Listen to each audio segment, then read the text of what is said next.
There was a moment, maybe when you were 7 or 9 or 12, when the world first whispered that you might not be quite right as you were.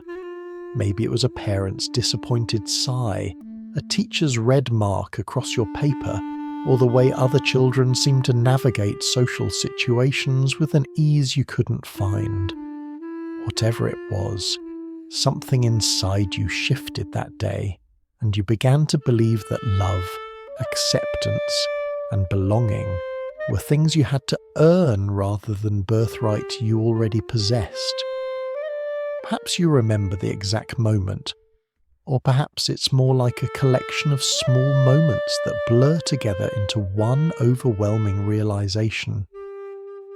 The time you brought home a test with a B+ and saw the slight frown cross your mother's face before she caught herself and smiled.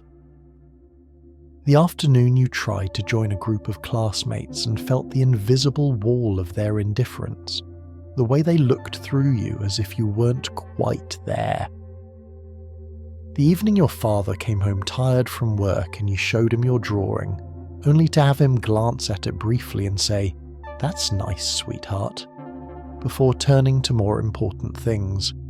These moments might seem small now, insignificant even, but to a child's developing sense of self they carry enormous weight. Your young mind, still learning how the world works, begins to draw connections. If I were better, smarter, more interesting, more lovable, then maybe they would see me differently. Maybe then I would matter. Maybe then I would be enough. The tragedy isn't that these moments happened. In many ways, they're inevitable parts of growing up in an imperfect world with imperfect people who are doing their best while carrying their own wounds. The tragedy is how your tender heart interpreted these experiences.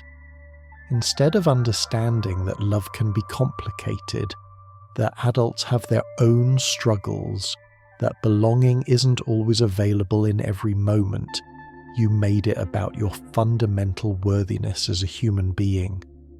Neuroscience tells us that a child's brain is extraordinarily plastic, constantly forming new neural pathways based on their experiences. When you repeatedly experience moments that feel like rejection, indifference, or conditional acceptance, your nervous system begins to organize itself around the belief that you are somehow lacking. It becomes a blueprint that your brain will refer to for decades to come, shaping how you interpret new experiences and relationships. And so, this first wound created a hunger that would follow you into adulthood. A hunger for the acceptance you thought you missed, for the recognition you felt you never quite received, for the love that seemed to depend on being someone other than who you naturally were. This hunger would drive you to achieve, to perform, to constantly scan your environment for signs that you were finally good enough. What makes this particularly painful is that you were enough all along. That 7-year-old you, with all your curiosity and sensitivity and unique way of seeing the world, was already complete.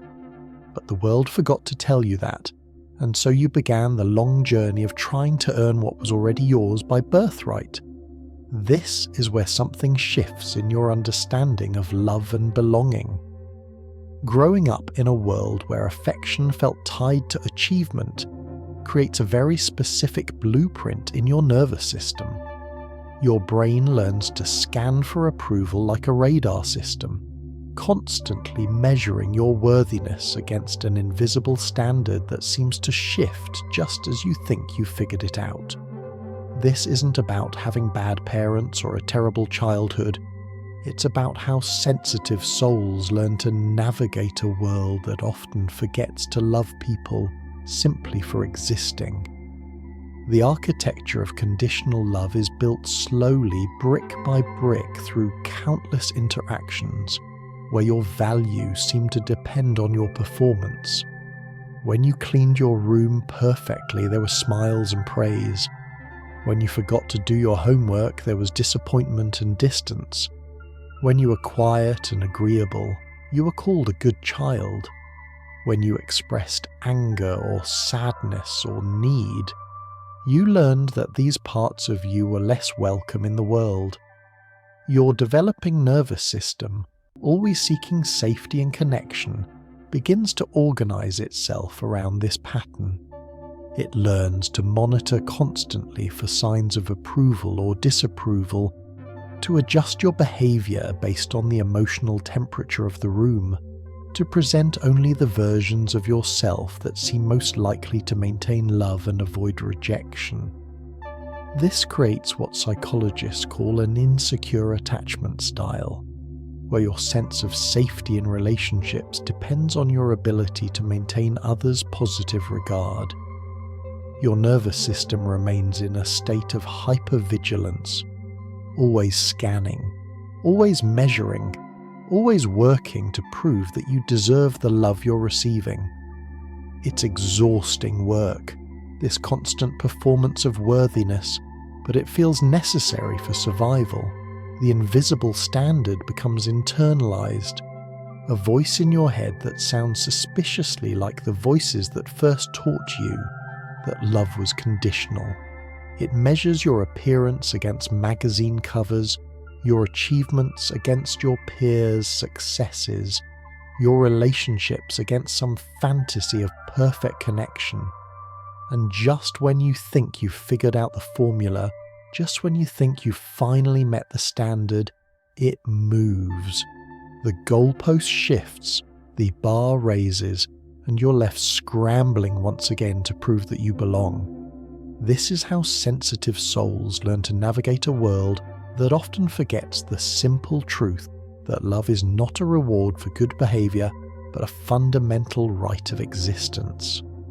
You learn to earn what should be freely given, to perform what should flow naturally, to seek outside yourself what should spring from within. And this leads to a particular kind of solution that many people discover. Perfectionism feels like it should be the antidote to not feeling good enough, but it becomes a trap instead. The more perfectly you perform, the more you believe that your worth depends on flawless execution.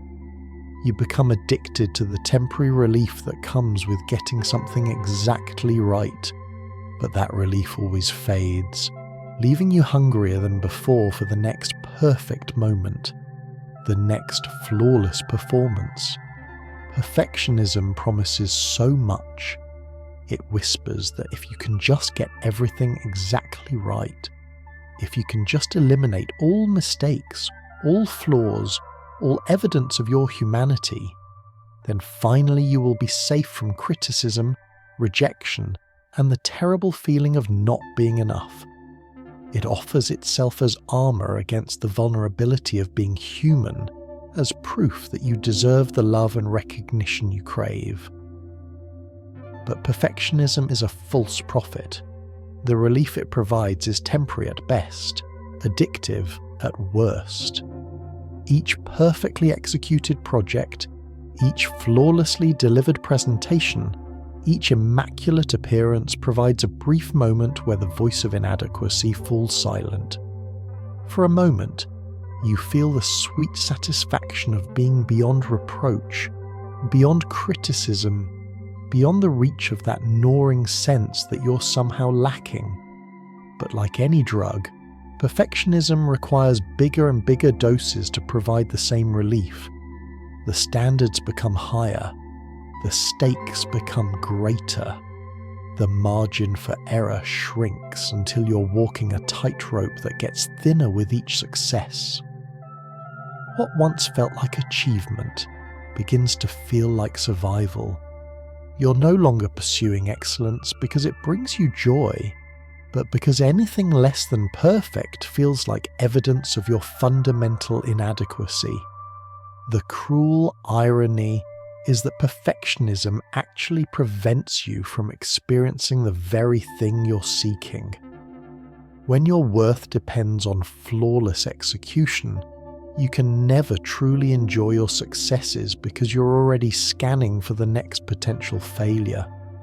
When mistakes become evidence of unworthiness rather than opportunities for learning, you lose the capacity for growth, for experimentation, for the beautiful messiness of being human. Research shows that perfectionism is correlated with higher rates of anxiety, depression, and eating disorders. It's linked to procrastination, as the fear of not doing something perfectly can paralyze you from starting at all.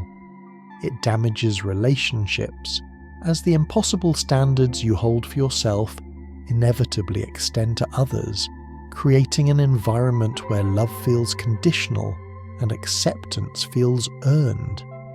The perfectionist trap is particularly insidious because it masquerades as ambition, as high standards, as simply wanting to do your best.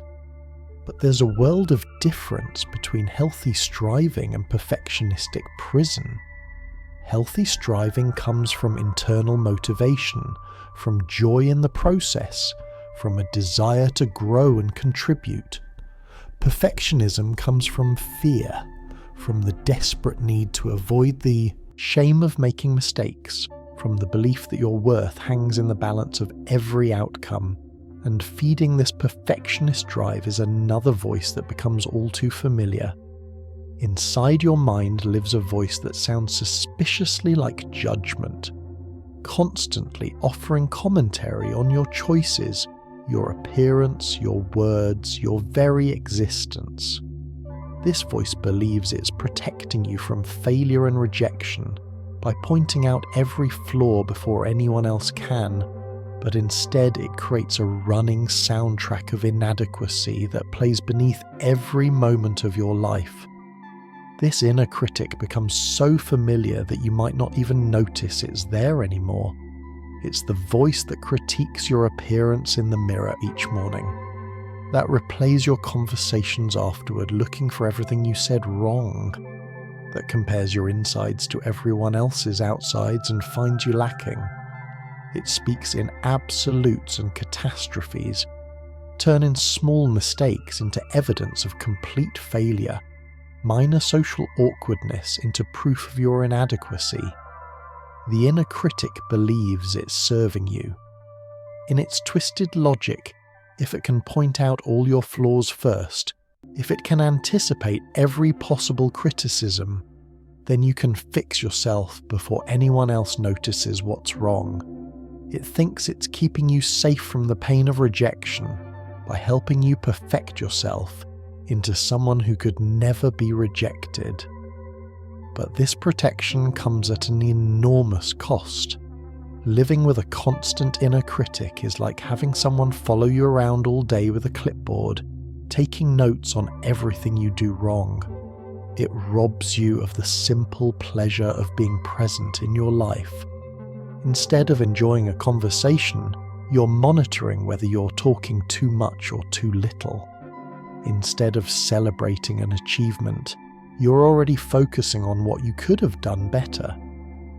Instead of resting in moments of connection, you're analysing whether the other person really likes you or is just being polite. This voice often sounds like someone from your past. Maybe it carries the tone of a critical parent, a harsh teacher, or a demanding coach. Sometimes it sounds like your own voice, but sharper, meaner, more unforgiving than you would ever be to a friend. The inner critic learned its harsh language from somewhere, absorbed the criticism you heard in your formative years, and internalized it so completely that it now feels like your own thoughts. But here's what the inner critic doesn't understand about human nature. Shame is not a motivator, it's a paralyzer. Research by social scientist Brené Brown shows that shame actually decreases our ability to learn and grow. When we're trapped in self-criticism, our brains go into defensive mode, making it harder to take in new information, harder to be creative, harder to connect authentically with others. The inner critic's constant commentary creates what psychologists call cognitive load. Your mind becomes so busy monitoring and judging that there's less mental energy available for joy, creativity, presence, and genuine connection. You become exhausted not from what you're doing, but from the constant evaluation of how well you're doing it. This relentless self-monitoring often leads to another pattern that becomes deeply embedded in how you move through the world. Success can become a drug when you've learned that accomplishment temporarily silences the voice that says you're not enough. You chase degrees, promotions, recognition, praise, not because you genuinely want these things, but because they provide brief moments of feeling worthy. But like any drug, achievement requires bigger and bigger doses to provide the same relief, until you're running yourself ragged in pursuit of a feeling that always fades. Achievement addiction is one of the most socially acceptable forms of compulsive behavior. It's celebrated in our culture, rewarded in our workplaces, admired by our families. But underneath the impressive resume and the collection of accolades lies a desperate search for something that external success can never truly provide, an unshakable sense of your own worth. When you've learned that your value depends on your accomplishments, each success provides a temporary reprieve from the underlying fear that you're not enough. The promotion makes you feel important for a while. The degree makes you feel smart for a few weeks. The praise from your boss makes you feel valuable for a day or two. But inevitably the glow fades, and you're left again with that familiar hunger for proof of your worthiness. This creates a hamster wheel of constant striving. You achieve one goal, only to immediately set your sights on the next one. You can never rest in your accomplishments because resting feels dangerous, like giving the voice of inadequacy permission to return. You become addicted to the process of pursuing success because it's the only time you feel truly alive, truly engaged, truly worthy of taking up space in the world. But like any addiction, achievement addiction has diminishing returns. What once felt satisfying begins to feel empty. The goals that once excited you start to feel like obligations. The recognition that once thrilled you begins to feel hollow, because part of you knows that you're not being celebrated for who you are, but for what you've produced. The tragedy of achievement addiction is that it keeps you perpetually focused on the future, on the next milestone, the next accomplishment, the next proof that you matter. You miss the texture of your actual life, the small moments of connection, the simple pleasures that don't require any achievement at all. You become human doing instead of a human being, valuable for your productivity rather than your inherent worth as a person who exists. And so the cycle continues, each success feeding the need for more success, each achievement raising the stakes for the next one, until you're running faster and faster on a treadmill that never actually takes you anywhere. The very thing you hoped would free you from the feeling of not being enough becomes another prison, another way of avoiding the fundamental question of whether you can love and accept yourself exactly as you are, without any achievements at all. And this relentless pursuit often leads you to look outside yourself for validation, into a particularly painful pattern of measurement. Your brain has learned to use other people as measuring sticks for your own worth, constantly scanning to see who's doing better, who has more, who seems happier or more successful or more loved. Social media becomes a particular kind of torture, offering endless opportunities to find evidence that everyone else has figured out the secret to being enough, while you're still struggling with the basics. Comparison is perhaps the most natural and most destructive habit of the mind that doesn't feel good enough. It happens so automatically that you might not even notice you're doing it.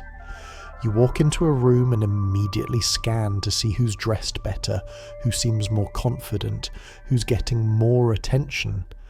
You scroll through your phone and feel a familiar pang as you see others' vacation photos, their career announcements, their seemingly perfect relationships and impossibly organised homes. Your brain, in its attempt to figure out where you stand in the social hierarchy, constantly gathers data about how you measure up. But when you don't feel inherently worthy, this data collection becomes a form of self-torture. Every comparison becomes evidence of your inadequacy. Someone else's success becomes proof of your failure. Someone else's happiness becomes a reminder of what you lack. Social media amplifies this tendency exponentially. Platforms designed to showcase highlight reels become comparing grounds where your behind-the-scenes struggles compete with everyone else's carefully curated moments of triumph. You know intellectually that people only post their best moments, but your emotional brain doesn't make that distinction. It sees the promotion announcements, the happy couples, the exotic vacations, the perfect family photos, and whispers, "See, everyone else has figured it out. Everyone else is living the life you're supposed to be living." The comparison trap is particularly cruel because it's never satisfied. There will always be someone who has more, who seems happier, who appears more successful or more loved. Even if you achieve everything you think you want, your mind will find new people to compare yourself to, new standards to fall short of, new evidence that you're still not quite enough. Research in social psychology shows that upward social comparisons, where we compare ourselves to those we perceive as better off, consistently decrease life satisfaction and increase symptoms of depression and anxiety. The more time people spend on social media, the more likely they are to engage in these destructive comparisons, creating a cycle where seeking connection actually increases feelings of isolation and inadequacy. But comparison doesn't just happen online. It infiltrates every aspect of your daily life. You compare your parenting to other parents at the school pickup, your career progress to your college classmates at reunions, your relationship to the couples you see holding hands in restaurants. You turn every social interaction into a contest you didn't know you were entering, and somehow always seem to lose. The exhausting thing about chronic comparison is that it robs you of the ability to enjoy your own life. Instead of celebrating your achievements, you're focused on how they stack up against others. Instead of appreciating what you have, you're cataloguing what you lack. Instead of being present in your own experience, you're constantly measuring it against some external standard that keeps shifting and expanding. This constant measuring creates a state of hypervigilance that extends far beyond social comparison. Even when you do succeed, even when others praise your work or celebrate your achievements, there's a nagging fear that you've somehow fooled them all. You worry that if people really knew you, really saw behind the performance, they'd realize you don't belong in the spaces you occupy, don't deserve the recognition you've received, aren't as capable as your accomplishments suggest.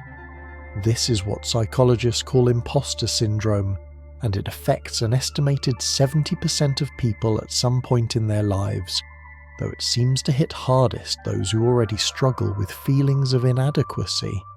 It's the persistent fear that you're a fraud, that your successes are due to luck rather than competence. At any moment now, someone will discover that you don't actually belong where you are. Imposter syndrome is particularly common among high achievers, which creates a painful paradox. The more you accomplish, the more you worry that you've somehow tricked people into thinking you're capable. Each success feels like it raises the stakes for the next performance.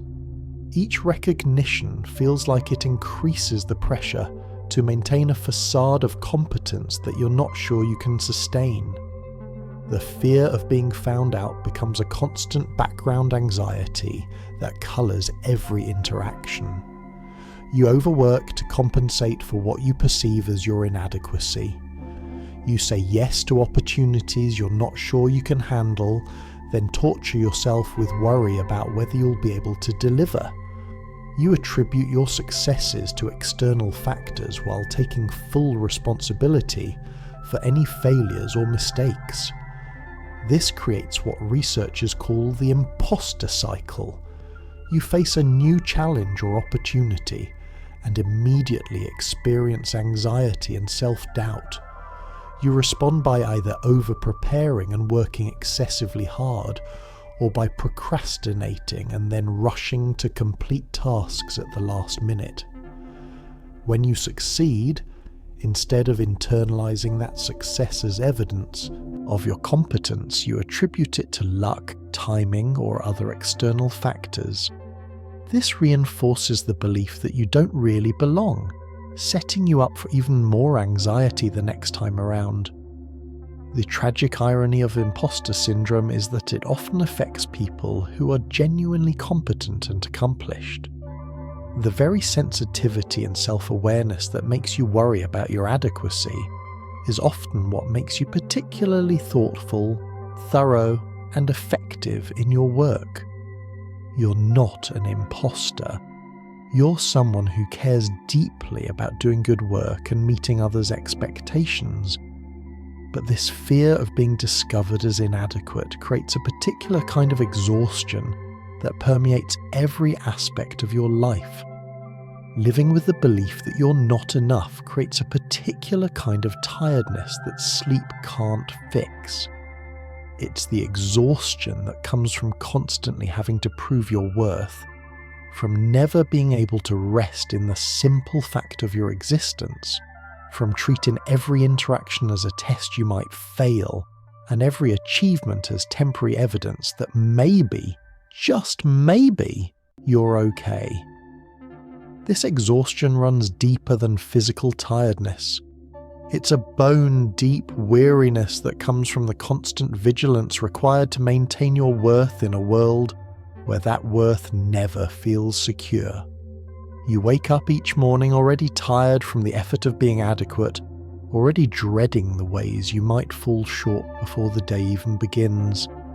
Every conversation becomes a performance where you monitor your words, your tone, your body language to make sure you're coming across as competent, likable, worthy of respect. Every task becomes an opportunity to either prove your worth or confirm your inadequacy. Every social interaction becomes a test where you're simultaneously the student and the harshest grader. The exhaustion compounds because you can never truly rest. Even in moments that should be peaceful, your mind is working, planning, strategizing, trying to figure out how to be better, how to do more, how to finally reach that elusive state of being enough. Vacations become opportunities to worry about the work piling up while you're away. Weekends become times to catch up on all the ways you fell behind during the week. This constant proving depletes your emotional reserves in ways that are difficult to understand unless you've lived it. You give so much energy to maintaining your acceptability that there's little left for joy, spontaneity, creativity, or genuine connection. You become exhausted not from living your life, but from performing it. And underneath all of this exhaustion lies a deeper truth about how you've learned to see yourself. Guilt says, I did something wrong, but shame says, I am something wrong. When you never feel good enough, shame becomes the water you swim in, so familiar you don't even notice it's there. It colours every mistake not as a learning opportunity, but as evidence of your fundamental flawedness, every failure not as temporary, but as proof of some essential inadequacy at your core. Shame is perhaps the most toxic emotion humans can experience, yet it's often the most invisible. Unlike guilt, which focuses on behaviours and can actually motivate positive change, shame attacks your very identity. It doesn't say you made a mistake, it says you are a mistake. It doesn't offer opportunities for redemption, it declares you fundamentally unredeemable. When shame becomes chronic, it creates what researcher Brené Brown calls shame resilience. But this isn't a good thing. Shame resilience means you've become so accustomed to feeling fundamentally flawed that you've learned to function while carrying this toxic belief about yourself. You develop elaborate strategies to hide your perceived inadequacy, while simultaneously reinforcing the belief that there's something inherently wrong with you. Shame lives in your body as well as your mind. It's the heat that rises in your chest when you make a mistake, the way you want to disappear when you feel exposed, the automatic slouching of your shoulders when you enter a room full of people who seem more confident than you feel. Shame makes you want to hide, to become invisible, to take up as little space as possible in a world where you believe your very presence is somehow problematic. The insidiousness of chronic shame is that it becomes self-reinforcing. When you believe you're fundamentally flawed, you interpret neutral events as confirmation of your inadequacy. Someone doesn't text you back quickly, and shame whispers that it's because they don't really like you. You make a minor error at work and shame declares it as evidence that you're incompetent. You have a disagreement with a friend and shame insists it proves you're too difficult to love. This interpretation process happens so quickly and automatically that you might not even realize it's occurring. Shame becomes the lens through which you view your entire life, coloring every experience with the assumption that you're somehow lacking, somehow wrong, somehow less worthy than everyone around you. And often, this deep-seated shame traces back to your earliest experiences of love and safety. Sometimes not feeling good enough traces back to early relationships where love felt uncertain, where caregivers were inconsistent or overwhelmed or dealing with their own pain.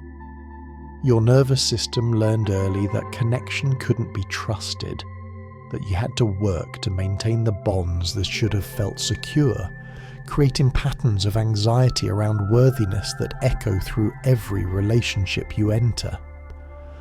These attachment wounds from early life create what psychologists call an internal working model of relationships. If your earliest experiences of love were inconsistent, conditional, or interrupted by caregivers who were struggling with their own challenges, your nervous system learned that safety in relationships is never guaranteed. You had to work to maintain connection, to monitor constantly for signs that love might be withdrawn, to adjust your behaviour to keep the people you needed close enough to provide care. This isn't about blaming parents or caregivers. Most people do the best they can with the resources and awareness they have. Sometimes attachment wounds come from parents who are overwhelmed by their own struggles with depression, anxiety, or trauma. Sometimes they come from caregivers who were raised in generations where emotional attunement wasn't understood or valued. Sometimes they're the result of circumstances beyond anyone's control. Illness, divorce, financial stress, or other life challenges that disrupted the steady, predictable presence children need to feel secure. But regardless of the cause, these early experiences of uncertain love leave lasting imprints on your nervous system. You learn that your worth in relationships is something you have to earn and maintain through good behaviour, through meeting others' needs, through being less trouble than you naturally want to be. You learn that love can disappear without warning, so you must always be vigilant, always working to keep yourself acceptable to the people whose care you need. These early patterns of uncertain attachment create a survival strategy that follows you into adulthood, shaping how you navigate the world in ways you might not even recognise. You've become skilled at appearing fine, at managing other people's perception of your struggles so they don't have to worry or feel uncomfortable. This performance takes enormous energy, creating a double life where your outer world looks successful and put together, while your inner world struggles with constant self-doubt and the fear of being discovered as less than you appear. The performance of being okay begins as a form of protection. If you learned early that your caregivers were overwhelmed by their own struggles, that showing your needs or distress caused them additional stress, then you learn to manage not only your own emotions but also everyone else's comfort level with your existence. You became skilled at reading the room, at adjusting your energy to match what others could handle, at hiding the parts of yourself that might be too much or too needy or too complicated. This performance becomes so automatic that you might not even realise you're doing it anymore. You walk into work each morning with a smile, even when you barely slept the night before from anxiety. You ask others how they're doing and listen supportively to their problems, even when your own world feels like it's falling apart. You post cheerful updates on social media, even when you spent the weekend crying in bed, overwhelmed by a sense of inadequacy you can't name. The exhaustion of this constant performance is profound but invisible. You become an expert at compartmentalization, at keeping your struggles locked away so perfectly that sometimes even you forget they're there. You develop what psychologists call a false self, a version of you that's designed to be acceptable, pleasant, and unproblematic, while your true self, with all its messy complexity, remains hidden, even from your own awareness. This splitting between your outer presentation and inner reality creates a particular kind of loneliness. People love and appreciate the version of you that you show them, but you know they don't really know you. How could they love you if they saw the anxiety that keeps you awake at 3 a.m, the self-doubt that questions every decision you make, the overwhelming sense that you're somehow failing at being human in ways you can't quite articulate? The performance requires constant vigilance. You monitor your facial expressions to make sure you look happy enough but not too happy. You carefully calibrate your responses to others' questions about how you're doing, finding the balance between honest and protecting them from the weight of your actual experience. You learn to deflect attention from your struggles by focusing on others, becoming the friend who always listens but never needs support, the colleague who always has it together, the family member who never requires care. This hiding becomes a prison of competence, where your very ability to appear functional prevents you from receiving the support and understanding you desperately need. People don't offer help to someone who seems to have it all figured out. They don't check in on someone who always appears fine. You become trapped by your own success at appearing okay, isolated by the very performance that was supposed to keep you connected. And within this performance lies a deeper fear about what might happen if you stopped maintaining such tight control over how others perceive you. Being kind to yourself can feel terrifying when you believe that self-criticism is what keeps you motivated. What prevents you from becoming lazy or complacent? You worry that if you stop being hard on yourself, you'll lose your edge, your drive, your ability to achieve. but the opposite is true. Self-compassion creates the safety necessary for real growth and authentic success. Self-compassion can feel like the most dangerous thing in the world when you've learned that your harsh inner critic is the only thing standing between you and complete failure. This voice has convinced you that without its constant surveillance and criticism, you would become lazy, entitled, mediocre. It argues that self-kindness is a luxury you can't afford, that the world is too competitive and demanding for you to give yourself the benefit of the doubt. This belief is rooted in a fundamental misunderstanding about motivation and human psychology. You've been taught that shame and self-criticism are effective motivators, that beating yourself up for mistakes will prevent you from making them again.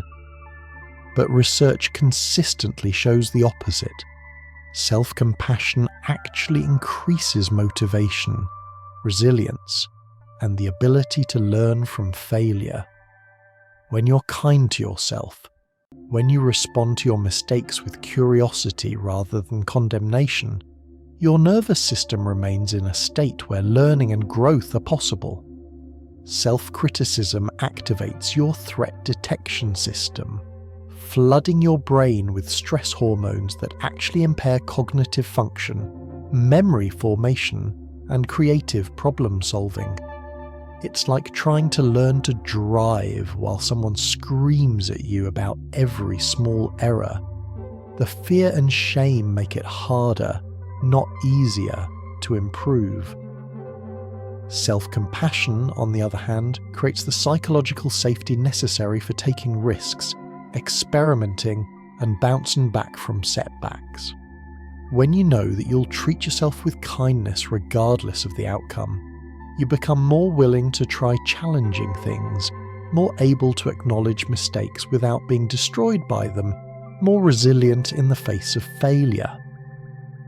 But this feels counterintuitive when you've spent your whole life believing that self-criticism equals self-improvement. You worry that if you stop being your own harshest critic, you'll become complacent, that you'll stop striving, that you'll somehow lose the very thing that makes you successful. The irony is that self-compassion doesn't make you soft, it makes you stronger.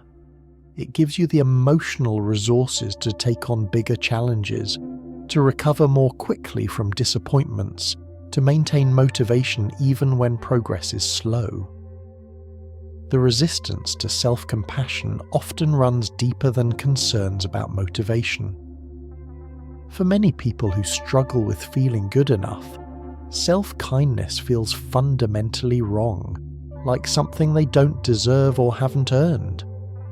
This resistance often traces back to experiences that shaped not just how you see yourself, but how safe you feel existing in the world.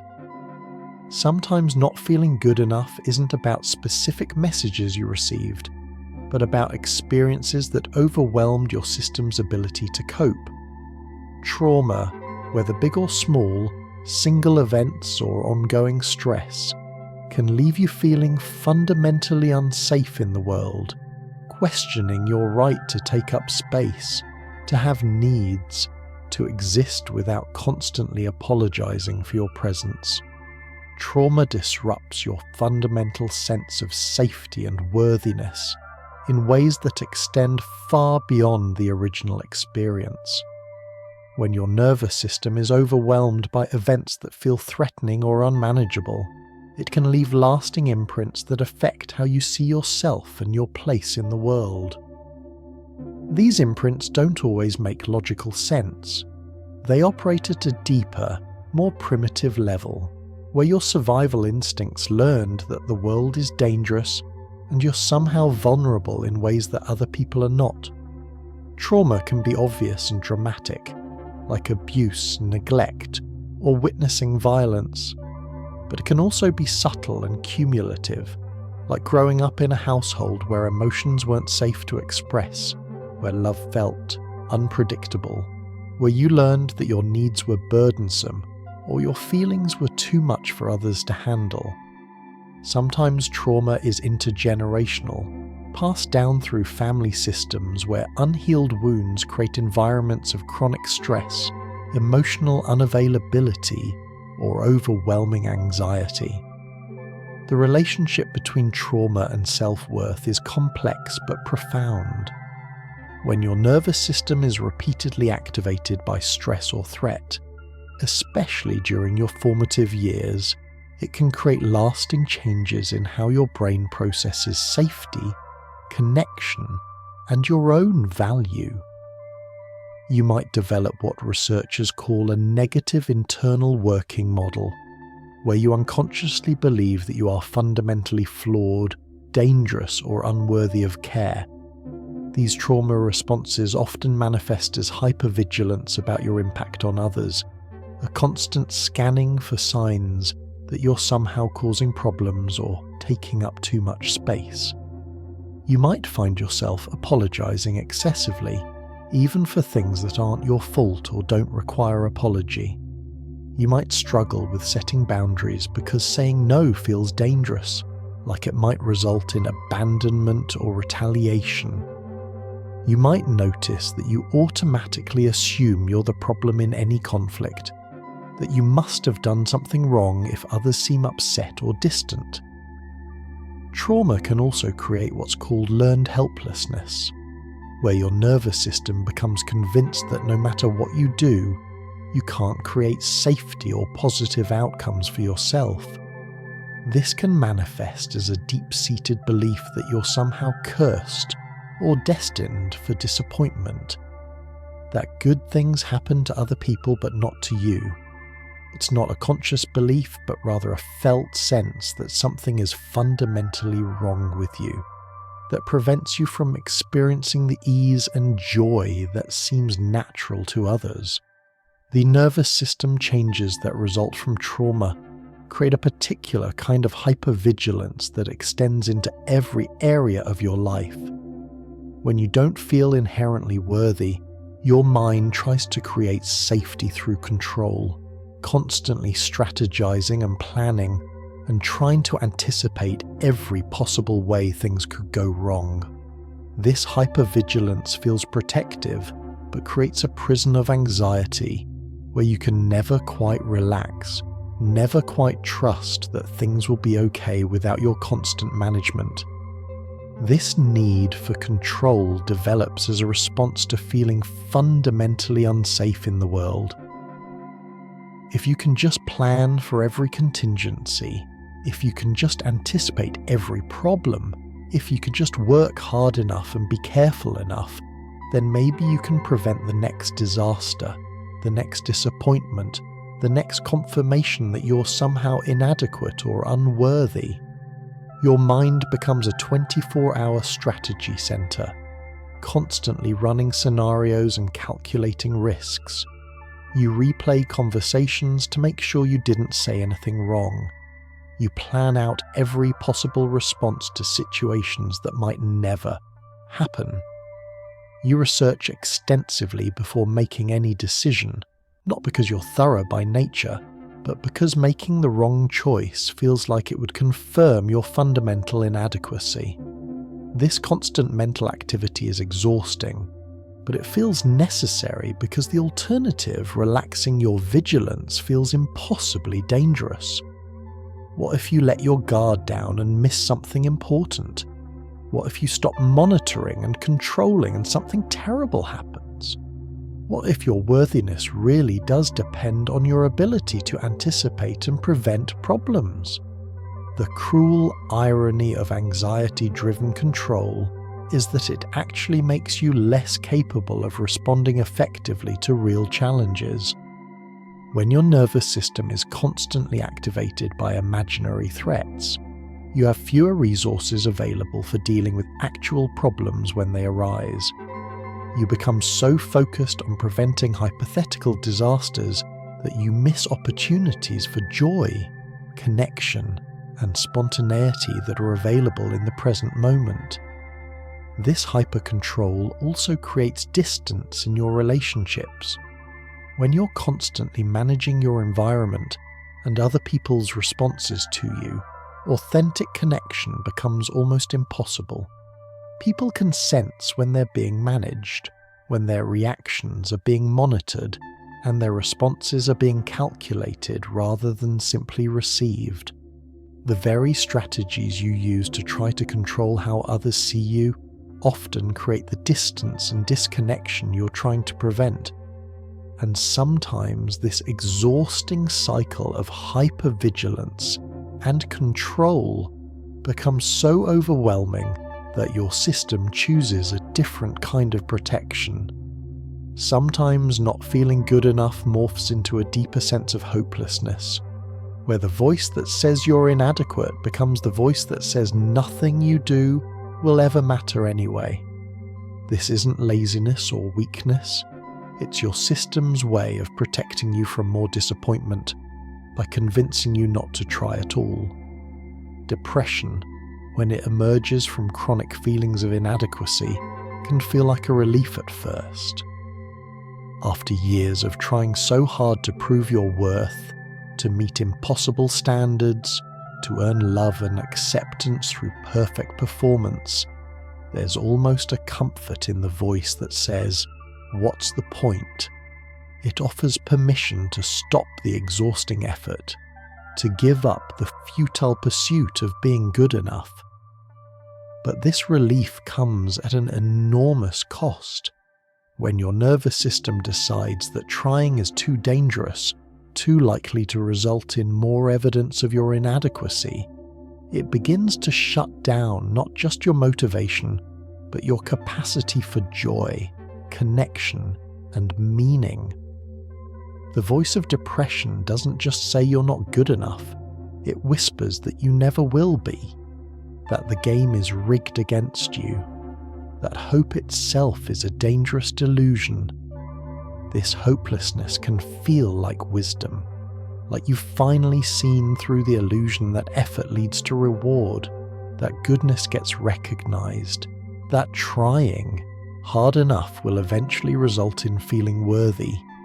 Depression offers what feels like honesty about your limitations, about the futility of your efforts, about the reality that some people are just destined to struggle, while others seem to effortlessly receive the love and recognition you've always craved.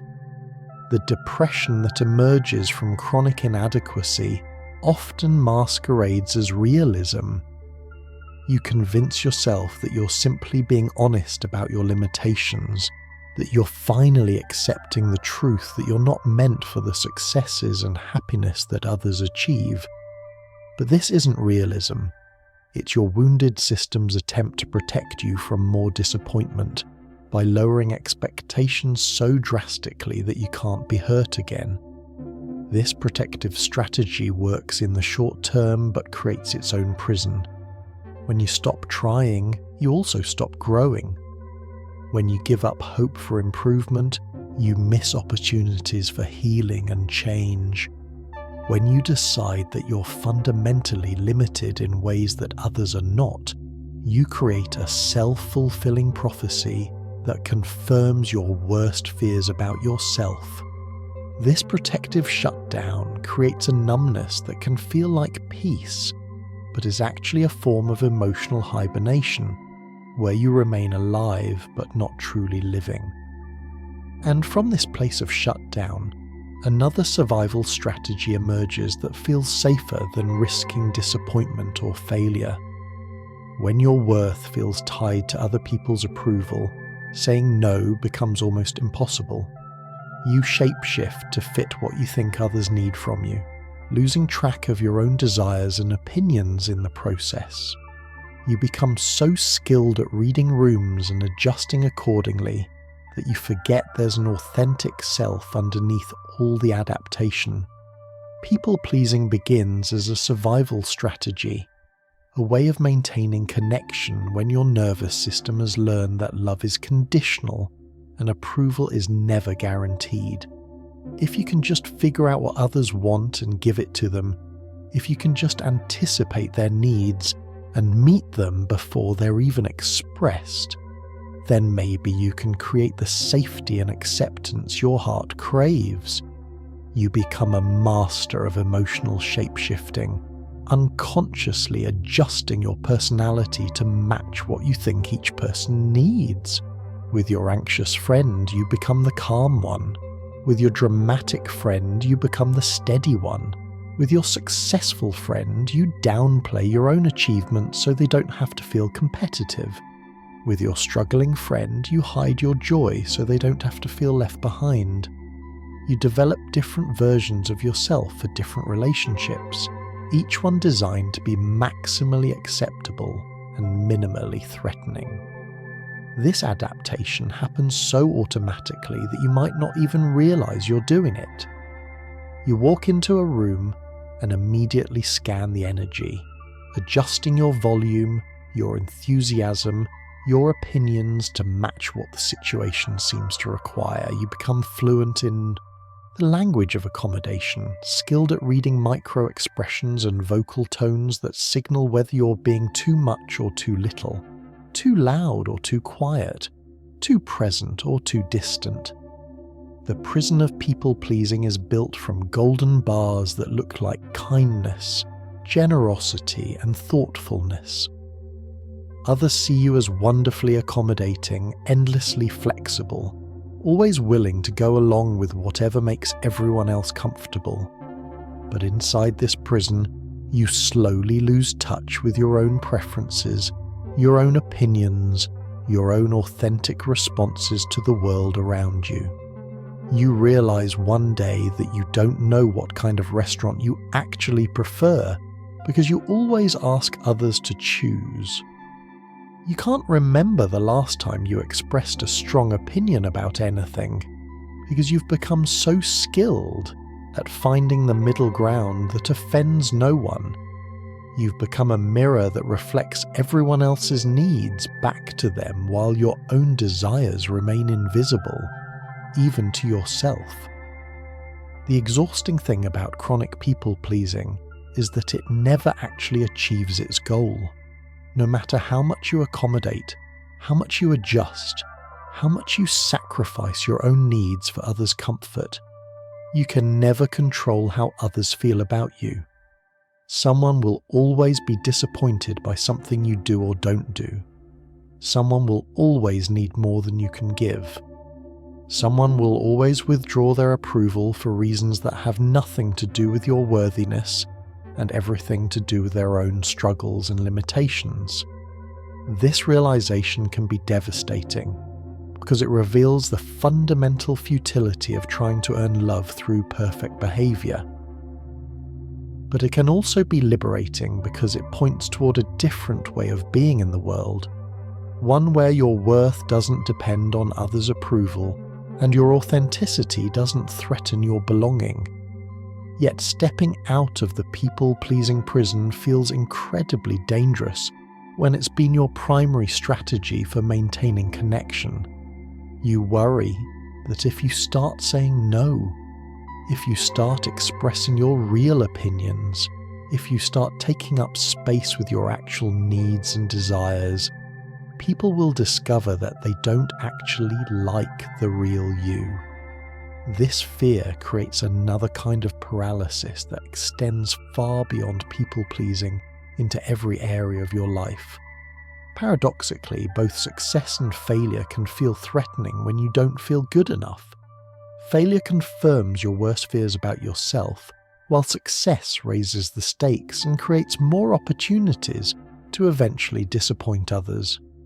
You find yourself caught between two fears, sometimes sabotaging your own efforts to avoid having to face either outcome. This double bind creates a particularly cruel form of psychological imprisonment.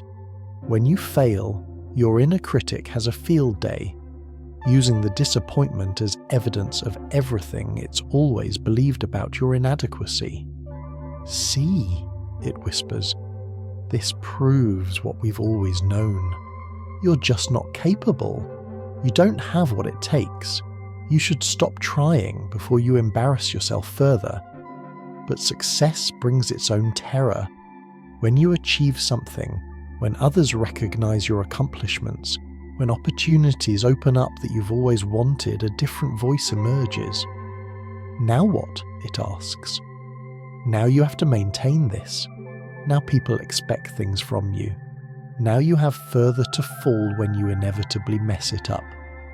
Success becomes not a celebration but a burden, not a destination but a higher platform from which to fall. This fear of success is often unconscious but powerfully destructive. You might find yourself procrastinating on important projects just as they near completion. You might sabotage relationships just as they begin to deepen. You might turn down opportunities that you've worked toward for years, telling yourself you're not ready yet. You need more preparation. You don't deserve the chance. The fear operates on the logic that if you don't try, you can't fail, and if you don't succeed, you can't disappoint anyone with your inevitable failure to maintain that success. It's a protective strategy that keeps you in a kind of limbo, where you're safe from both the devastation of failure and the terror of having something good that you might lose. This creates what psychologists call self-handicapping, where you unconsciously create obstacles to your own success so that if you fail, you can blame the obstacles rather than your own inadequacy. You stay up too late before important presentations. You don't prepare adequately for opportunities you claim to want. You choose situations where you're likely to struggle so that your struggles confirm your low expectations rather than challenge them. The tragedy of this double fear is that it keeps you perpetually stuck in a place that feels safe but stunts your growth. You never fully fail, so you never learn resilience. You never fully succeed, so you never develop confidence. You live in a grey area of mediocrity that protects you from extreme disappointment, but also prevents you from experiencing the joy and fulfillment that come with authentic achievement and genuine failure alike. Both fears stem from the same root, the belief that your worth depends on outcomes rather than your inherent value as a human being. When love feels conditional, when acceptance feels earned, when belonging depends on performance, then both success and failure become threats to your fundamental safety in the world. This conditioning around conditional worth often traces back to early experiences that taught you to see love as something you had to earn, rather than something you deserved simply by existing. Somewhere along the way, you learned that love is a transaction, something you receive in exchange for good behavior, achievement, or meeting other people's needs.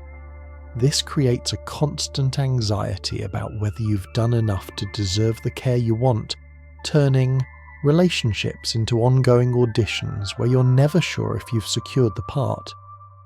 This transactional view of love creates an exhausting calculus that runs constantly in the background of your relationships.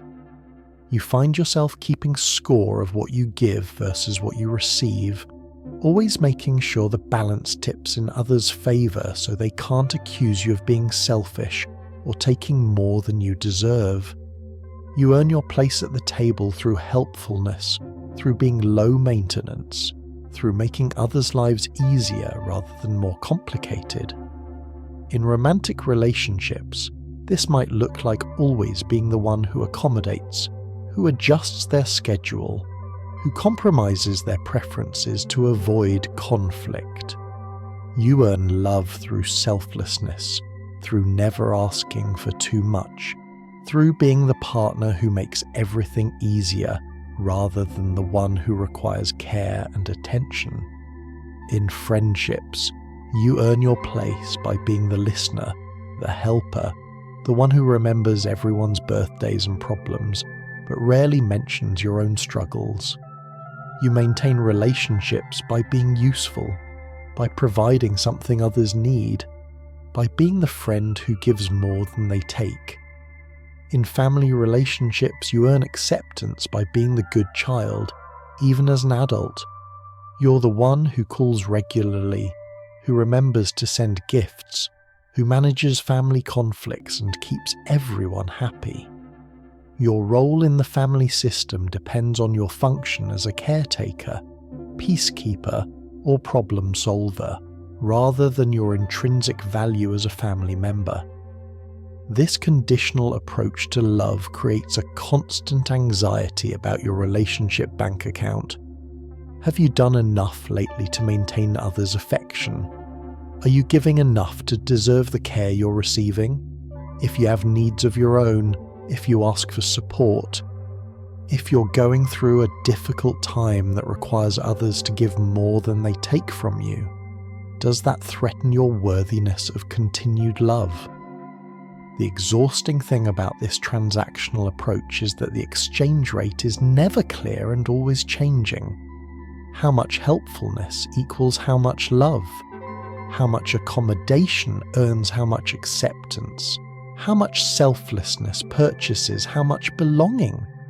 You find yourself constantly recalculating, always erring on the side of giving more because the cost of miscalculating feels too dangerous to risk.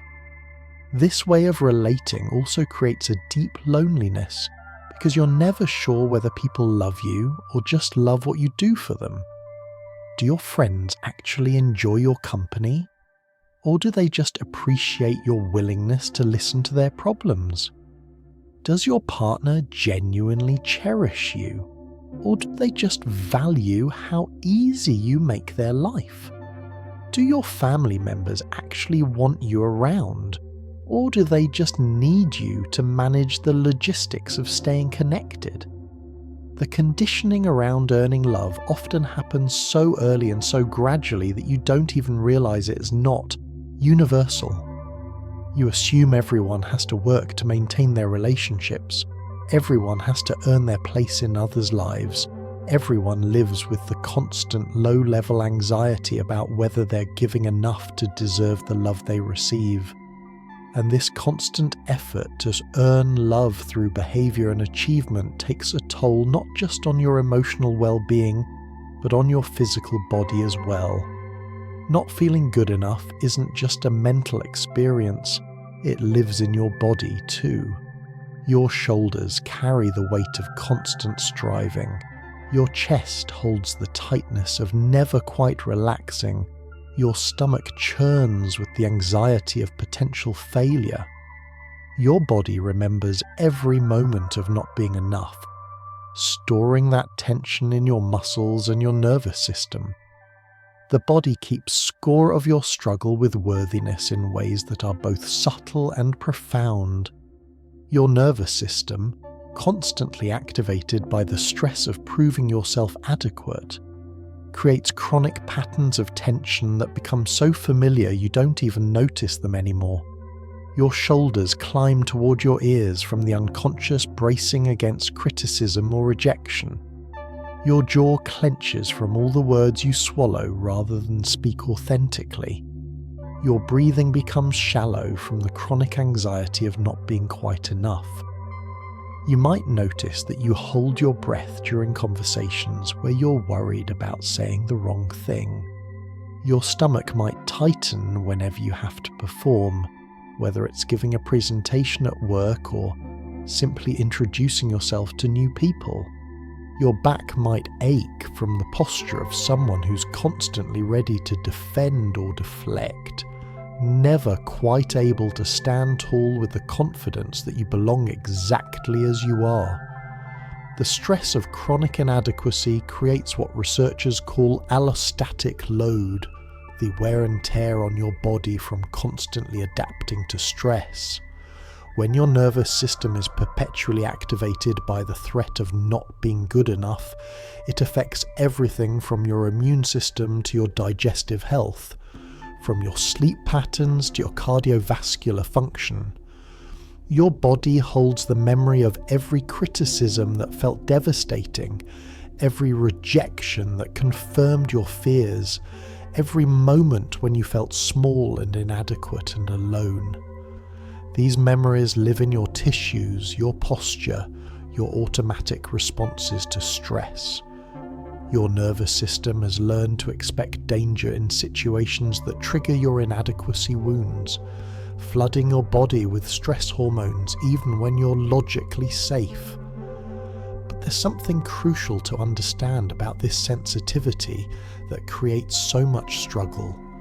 The same sensitivity that makes you vulnerable to feeling not good enough also gives you extraordinary capacity for empathy, creativity, and deep connection. Your ability to feel so much, to care so deeply, to notice subtleties that others miss.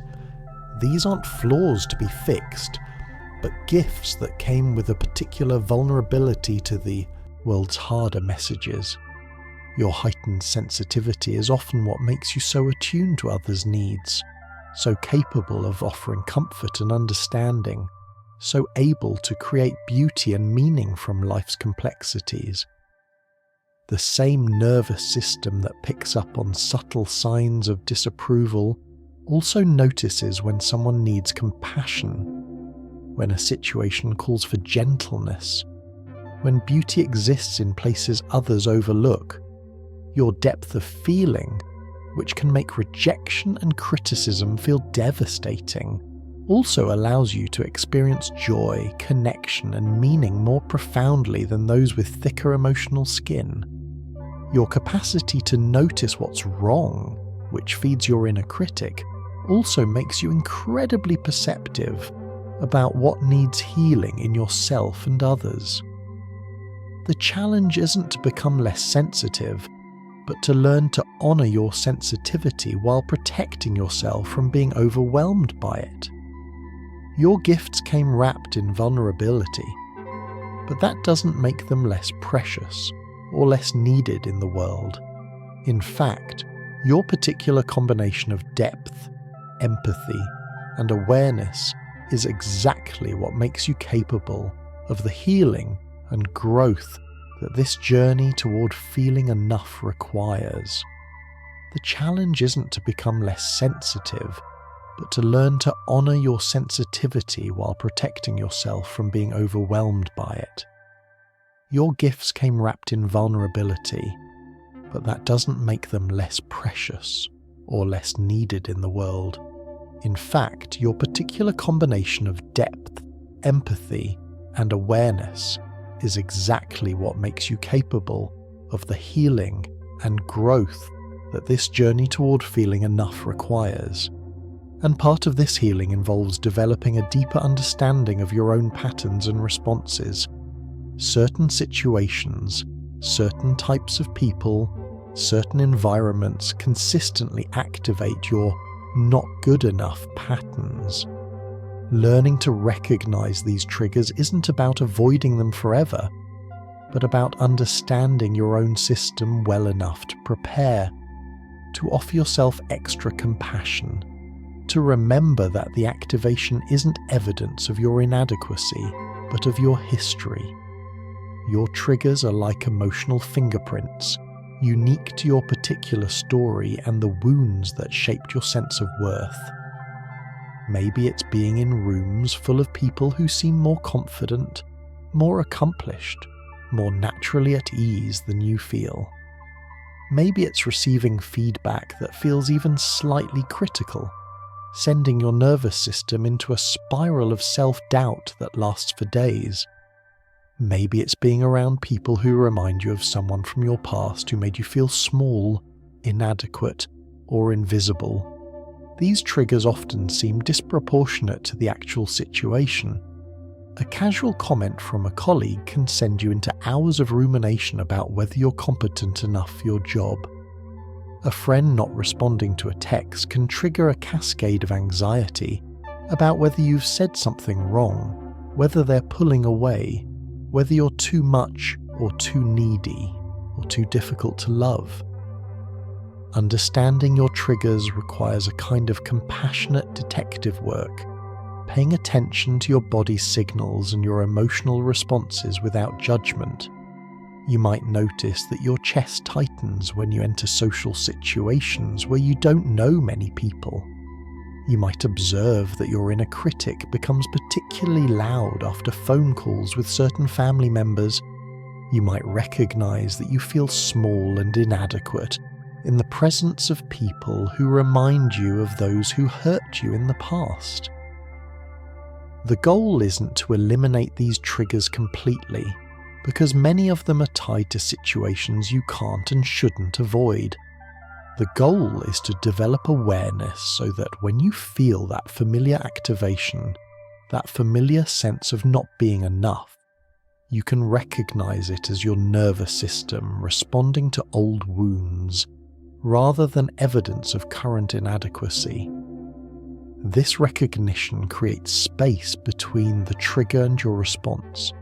Instead of immediately believing the story your mind tells about your unworthiness, you can pause and remember, this feeling is familiar because it's old, not because it's true.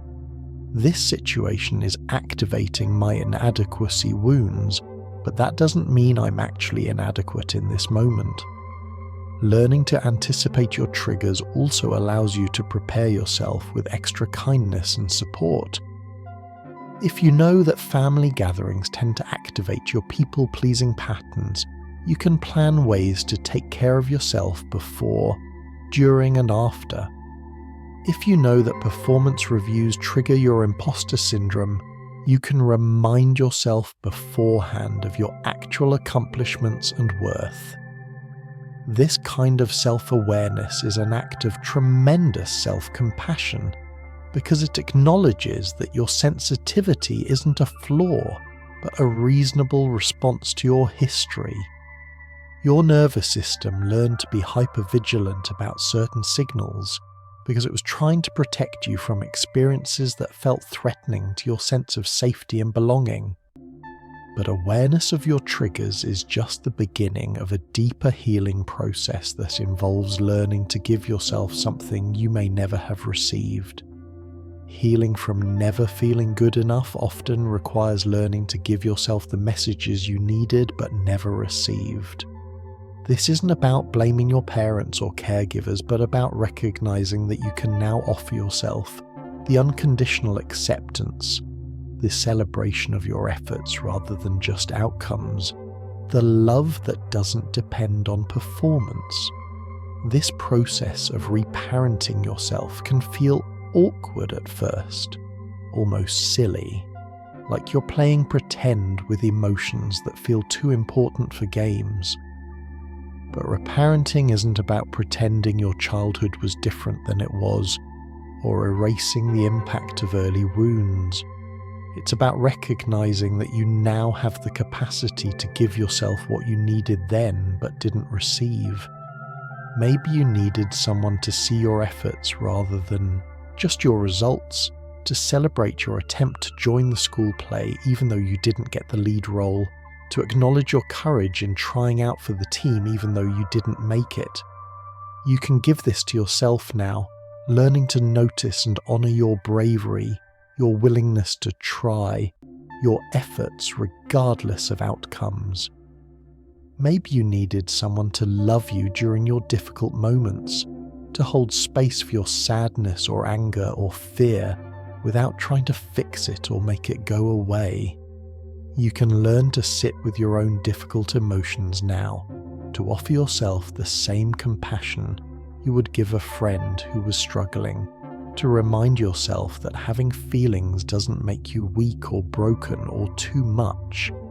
Maybe you needed someone to believe in your basic goodness, even when you made mistakes, even when you fell short of expectations, even when you were learning and growing and inevitably imperfect. You can become this believing presence for yourself, learning to separate your actions from your worth, your mistakes from your lovability, your humanity from your value. This reparenting involves developing what psychologists call a secure internal attachment, where you become for yourself the steady, loving, accepting presence that you needed in your early relationships. You learn to speak to yourself with kindness rather than criticism, to comfort yourself when you're struggling rather than adding to your pain with self-judgment. The voice of self-compassion sounds different from the harsh inner critic you're used to, where the critic says, "You're so stupid, how could you make that mistake?" The compassionate voice says, "That was a hard situation, and you did your best with what you knew at the time." Where the critic says, "Everyone else has it figured out and you're falling behind," the compassionate voice says, "Growth happens at different paces for everyone, and you're exactly where you need to be in your own journey." Learning to reparent yourself also means celebrating your small victories, your daily acts of courage, your incremental growth in ways that perhaps no one celebrated for you as a child. You learn to notice when you speak up for yourself, when you set a boundary, when you try something new despite your fear. You become your own cheerleader, your own witness, your own source of encouragement. This internal reparenting creates a foundation of safety from which you can begin to take bigger emotional risks, including developing a completely different relationship with the experiences that have historically devastated you. When you don't feel good enough, every mistake feels like evidence of your unworthiness. Learning to see failure as information rather than confirmation of inadequacy is one of the most radical acts of self-compassion you can perform. Mistakes become teachers rather than judges, experiments rather than verdicts on your character. This reframing of failure requires a fundamental shift in how you understand learning and growth. In a culture that often treats mistakes as shameful, that celebrates perfection, and punishes imperfection, learning to see failure as valuable information feels almost revolutionary. But research consistently shows that people who view failures as learning opportunities rather than personal defects are more resilient, more creative, and ultimately more successful in their endeavors. When you don't feel good enough, failure activates your deepest fears about yourself. Each mistake becomes evidence that you're fundamentally flawed, that you don't have what it takes, that you were right all along to doubt your abilities. The voice of inadequacy uses every failure as confirmation of its harsh assessments, adding each mistake to a growing pile of evidence against your worth. But failure, when viewed through the lens of growth rather than judgment, tells a completely different story. Every mistake becomes data about what works and what doesn't, information about how to adjust your approach, feedback about how to improve your strategy. Instead of saying something definitive about your character, failure becomes a stepping stone in your learning process. This shift requires practicing curiosity instead of judgment when things don't go as planned. Instead of immediately berating yourself for a mistake, you learn to ask, "What can I learn from this? What would I do differently next time? What does this teach me about what I need to know or practice or understand better?" These questions transform failure from a source of shame into a source of wisdom. Learning to befriend failure also means recognizing that every person who has ever achieved anything meaningful has a long history of mistakes, setbacks, and disappointments. The difference between those who eventually succeed and those who give up isn't the absence of failure, but the relationship they develop with it. Successful people aren't those who never fail. They're those who fail repeatedly and learn to extract value from each failure rather than shame. This new relationship with failure also requires grieving the perfectionist fantasy that you can somehow avoid mistakes altogether.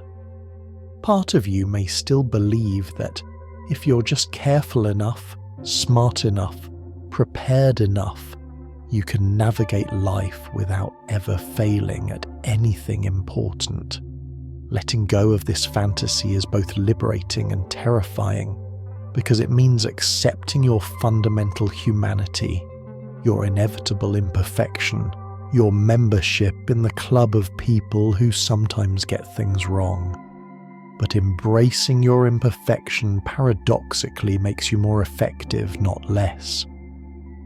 When you're not spending enormous amounts of energy trying to avoid all possible mistakes, you have more resources available for creativity, risk-taking, and authentic engagement with your life. When failure isn't catastrophic, you can afford to experiment, to try new things, to stretch beyond your comfort zone.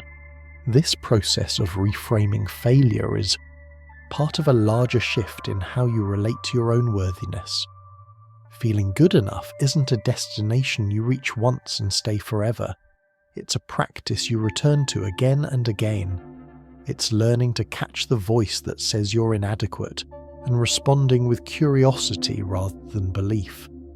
It's remembering that your worth was never up for debate, even when everything in you argues otherwise. The practice of enoughness is exactly that, a practice. Like meditation or exercise or any other skill that requires consistent attention, feeling worthy and adequate and enough is something you cultivate through repeated small acts of self-compassion, boundary setting, and gentle redirection of your thoughts. Some days the practice feels easy, natural, like you've finally figured out the secret to feeling good about yourself. You wake up feeling centered and confident. You navigate challenges with grace. You remember your worth without effort. These days can trick you into thinking you've arrived, that you've permanently solved the problem of inadequacy. But then other days, the old patterns return. A criticism hits particularly hard.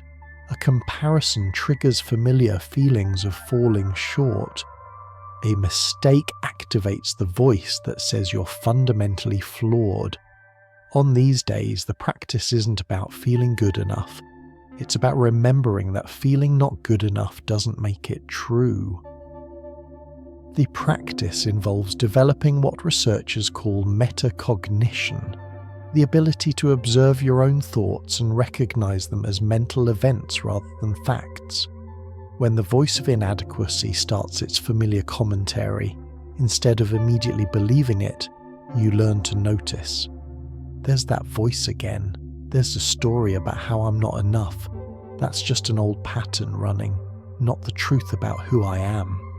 This noticing creates space between you and your thoughts, allowing you to respond rather than react. You might tell yourself, I'm having the thought that I'm not good enough, but that doesn't mean it's true. This is just my nervous system responding to an old wound. I can choose to be curious about this feeling rather than consumed by it. The practice also involves actively choosing thoughts and actions that support your worth rather than undermine it. This might mean speaking to yourself with the same kindness you would show a good friend. It might mean celebrating small victories that your perfectionist mind wants to dismiss. It might mean setting boundaries that protect your energy and time rather than overextending yourself to prove your value. Some days the practice requires tremendous effort, like swimming against a strong current of self-doubt and criticism. Other days it flows more easily, like remembering a song you've always known but sometimes forget how to sing. The key is understanding that both experiences are part of the practice, that feeling not good enough sometimes doesn't mean you're doing something wrong. The practice of enoughness is also about learning to hold complexity, to recognize that you can feel inadequate in one area while being perfectly fine in another, that you can struggle with self-doubt while also knowing your worth, that you can have room to grow while also being complete exactly as you are. This complexity points toward the deeper truth about this entire journey. This journey toward feeling enough isn't about fixing yourself or reaching some final state of self-love. It's about integration, about holding both your struggles and your growth with equal tenderness.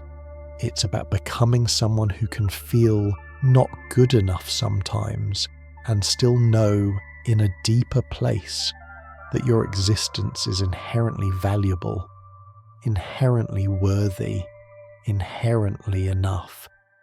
Integration means you no longer need to choose between acknowledging your struggles and celebrating your worth. You can honor the parts of you that still feel uncertain, that still seek approval, that still worry about being adequate, while simultaneously holding the deeper truth that your value isn't conditional on overcoming these feelings. You become someone who can say, yes, I struggle sometimes with feeling good enough, and I'm also completely worthy of love and belonging exactly as I am.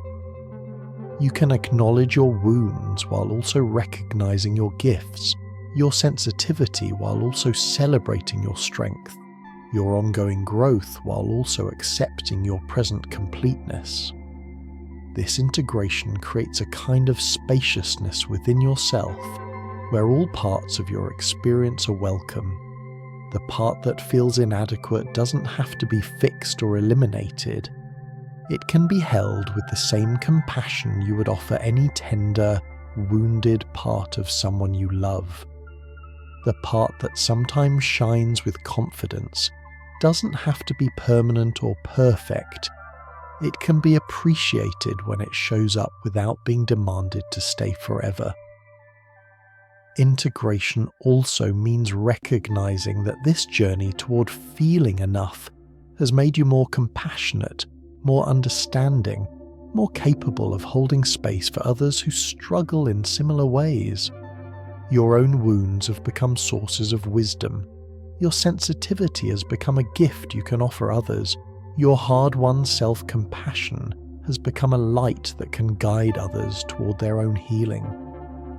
You realize that feeling not good enough was never actually about not being good enough.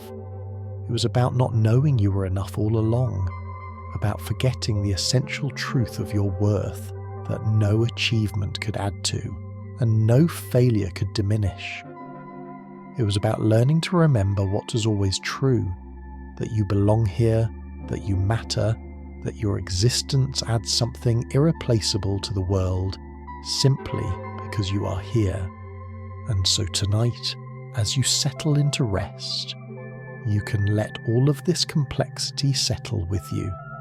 You can hold your struggles and your growth, your questions and your knowing, your still healing places and your already whole essence with equal tenderness. You don't have to be perfect to be worthy. You don't have to feel enough to be enough. You don't have to earn what was always yours by birthright. You can simply be here, breathing, existing, taking up exactly the amount of space you're meant to take up in this world. You can rest in the simple truth that brought you into being. You are here because you belong here. You matter because you exist. You are enough because you are. And so tonight, as you settle into rest, you can let all of this complexity settle with you. You can hold your struggles and your growth, your questions and your knowing, your still healing places and your already whole essence with equal tenderness. You don't have to be perfect to be worthy. You don't have to feel enough to be enough. You don't have to earn what was always yours by birthright. You can simply be here, breathing, existing, taking up exactly the amount of space you're meant to take up in this world. You can rest in the simple truth that brought you into being. You are here because you belong here. You matter because you exist.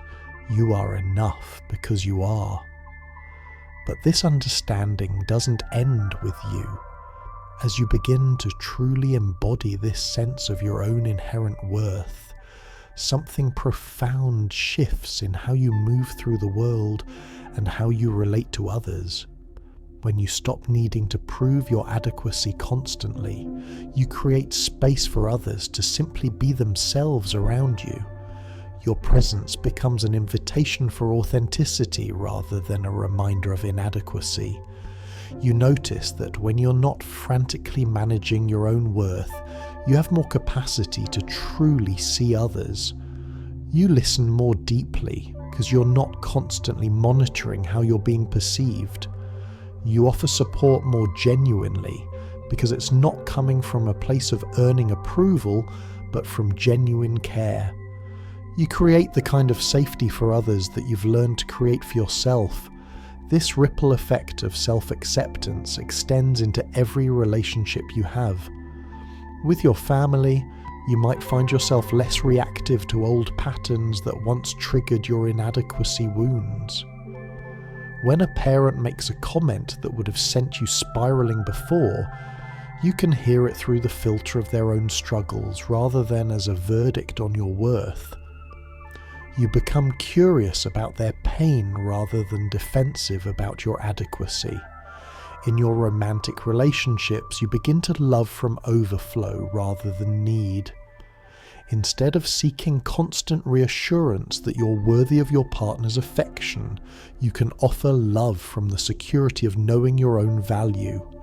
You stop treating your relationship like a continuous audition and start experiencing it as a genuine partnership between two whole, valuable human beings.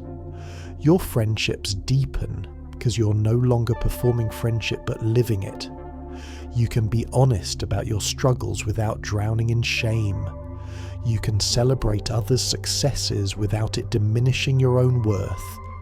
You can ask for support when you need it because you understand that needing help is part of being human, not evidence of inadequacy. Even your relationship with strangers changes. You find yourself less defensive in everyday interactions because you're not constantly protecting a fragile sense of self. You can receive feedback without it devastating you, offer opinions without needing everyone to agree, take up space without apologizing for your existence. This transformation doesn't happen overnight, and it's not a linear progression from wounded to healed. There are still days when the old patterns surface, when you catch yourself seeking approval or avoiding challenge or believing the voice that says you're not enough. But now you have a different relationship with these moments. Instead of seeing them as evidence that you haven't truly healed, you recognize them as part of the human experience of growing and learning. You develop what researchers call psychological flexibility, the ability to stay present with difficult emotions and thoughts without being controlled by them. When feelings of inadequacy arise, you can acknowledge them without being consumed by them. You can feel not good enough and simultaneously know that this feeling is temporary, that it's not the truth about who you are, that it's just your nervous system responding to old conditioning. This flexibility extends to how you handle challenges and setbacks. When something doesn't go according to plan, when you make a mistake, when you face criticism or rejection, you have tools for processing these experiences that don't involve attacking your fundamental worth. You can be disappointed without being devastated, frustrated without being hopeless, uncertain without being convinced of your inadequacy. You learn to distinguish between the voice of wisdom, which offers gentle guidance for growth and improvement, and the voice of the inner critic, which seeks to tear down your sense of self. Wisdom sounds curious and compassionate. What can I learn from this experience? How might I approach this differently next time? Criticism sounds harsh and absolute. You always mess things up. You never get it right. You're just not capable. As you become more skilled at recognizing these different voices, you also become more aware of how they show up in your thinking patterns throughout the day. You notice when you're catastrophizing about future scenarios, when you're ruminating about past mistakes, when you're comparing yourself to others in ways that diminish your sense of worth. But noticing doesn't mean stopping these thoughts entirely. It means developing a different relationship with them. Instead of trying to eliminate all self-doubt or insecurity, you learn to hold these experiences with compassion, understanding that they're part of the tapestry of human consciousness, not evidence of your failure to heal properly. This acceptance of your own complexity becomes a profound gift, not just to yourself, but to everyone around you. When you stop trying to be perfect, you give others permission to be imperfect too. When you acknowledge your struggles without shame, you create space for others to be honest about their own challenges. When you love yourself through your difficult moments, you model for others that they too are worthy of compassion during their hardest times. You begin to understand that the sensitivity that once felt like a curse is actually one of your greatest gifts to the world.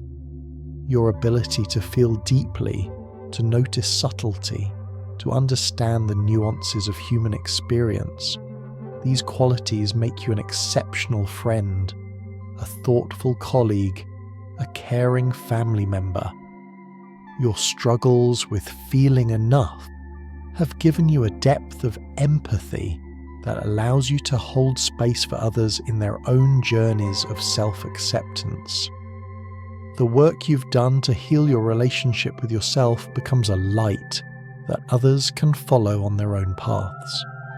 Not because you preach about self-love or try to fix anyone else's inadequacy wounds, but because your very presence demonstrates that it's possible to be human, flawed, imperfect, and still know your inherent worth. You start to see how the world would be different if more people understood what you're learning to understand, that worth is not earned but inherent, that love is not a reward for good behavior, but a basic human right, that belonging is not contingent on performance, but on the simple fact of existence. This vision doesn't make you evangelical about healing or pushy about personal growth. Instead, it makes you patient with the process, understanding that everyone moves at their own pace, that healing happens in its own time, that you can't force anyone else to feel worthy any more than you could force yourself to skip over the necessary stages of your own journey. You develop a deep appreciation for the long, slow process of becoming. You understand that healing from the wound of never feeling good enough isn't about reaching a final destination where you always feel confident and self-assured. It's about building a relationship with yourself that can hold all of your experiences with compassion, that can weather the storms of self-doubt while staying anchored in the deeper truth of your worth. This relationship with yourself becomes a source of stability that doesn't depend on external circumstances. Whether you're succeeding or failing, whether others approve or disapprove, whether you're having a good day or a difficult one, you have a home base within yourself that remains constant.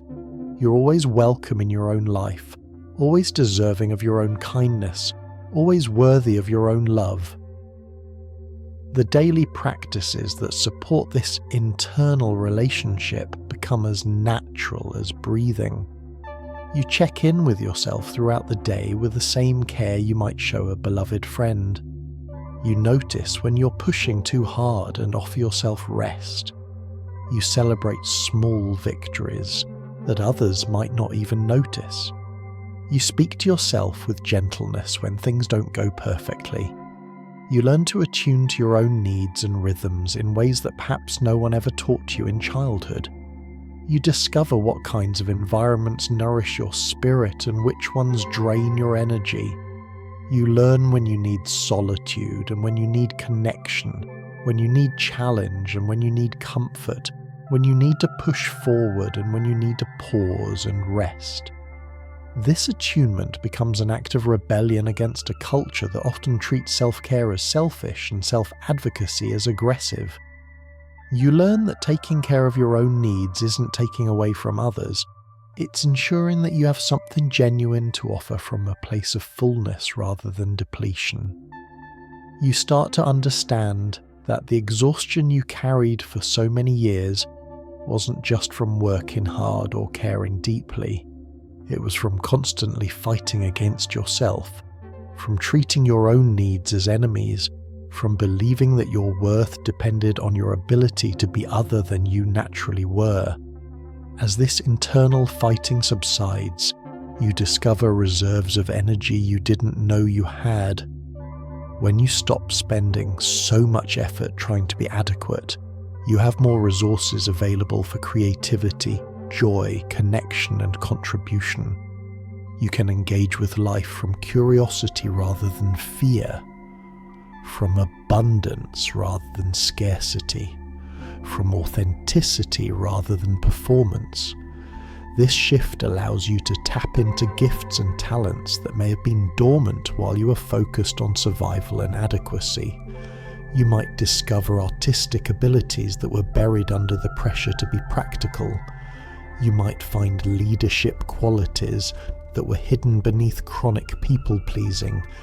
You might uncover intellectual curiosity that was suppressed by the fear of being wrong or looking foolish. The journey toward feeling enough becomes not just healing, but transformation. You don't just return to some baseline of adequacy.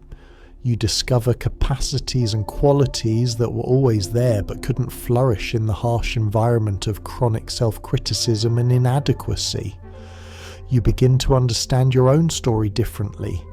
Instead of seeing your struggle with worthiness as evidence of your brokenness, you recognize it as a response to a world that often forgets to tell people they matter simply for existing. Your wounds become sources of wisdom rather than sources of shame. You develop compassion, not just for your current self, but for all the versions of yourself that struggled along the way. The child who learned to be small to avoid disappointing others, the teenager who tried so hard to fit in that they lost track of who they really were, the young adult who confused achievement with worth, busyness with value.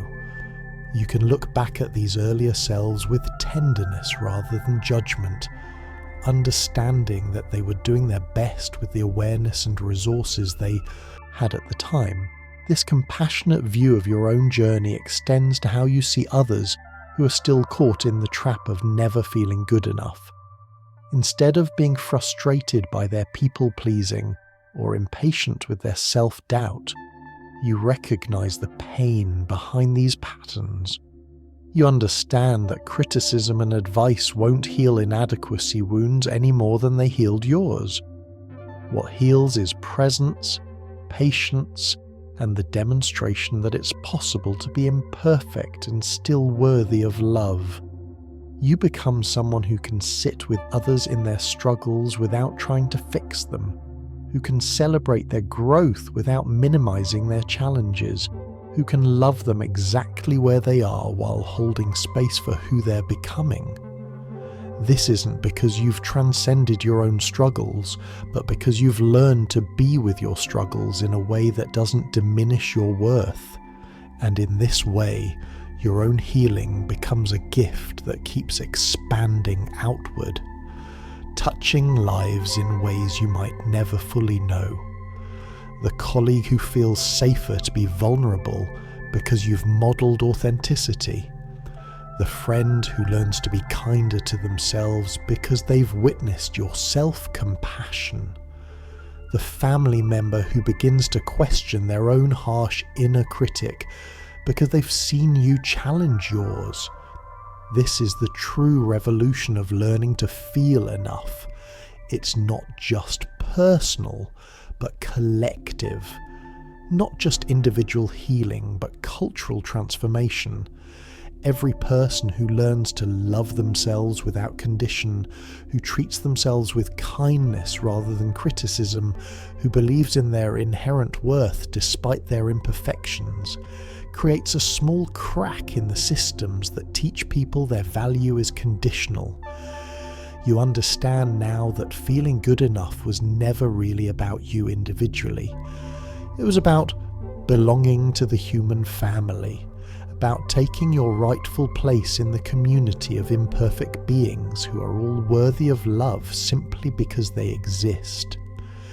Your healing allows you to claim this belonging not just for yourself, but to hold space for others to claim it too. The practices that once felt like work, like swimming against the current of your conditioning, begin to feel like coming home to yourself. Speaking kindly to yourself becomes natural. Setting boundaries feels like self-care rather than selfishness. Taking up space feels like claiming your birthright rather than demanding something you don't deserve. And still, there are moments of doubt, times when the old patterns surface, days when feeling enough feels like an impossible stretch. But now you meet these moments differently. Instead of seeing them as evidence that you haven't truly healed, you recognize them as opportunities to practice everything you've learned. They become chances to offer yourself compassion in real time, to apply your understanding in the moments when it's hardest to remember. You learn that healing isn't about never struggling again.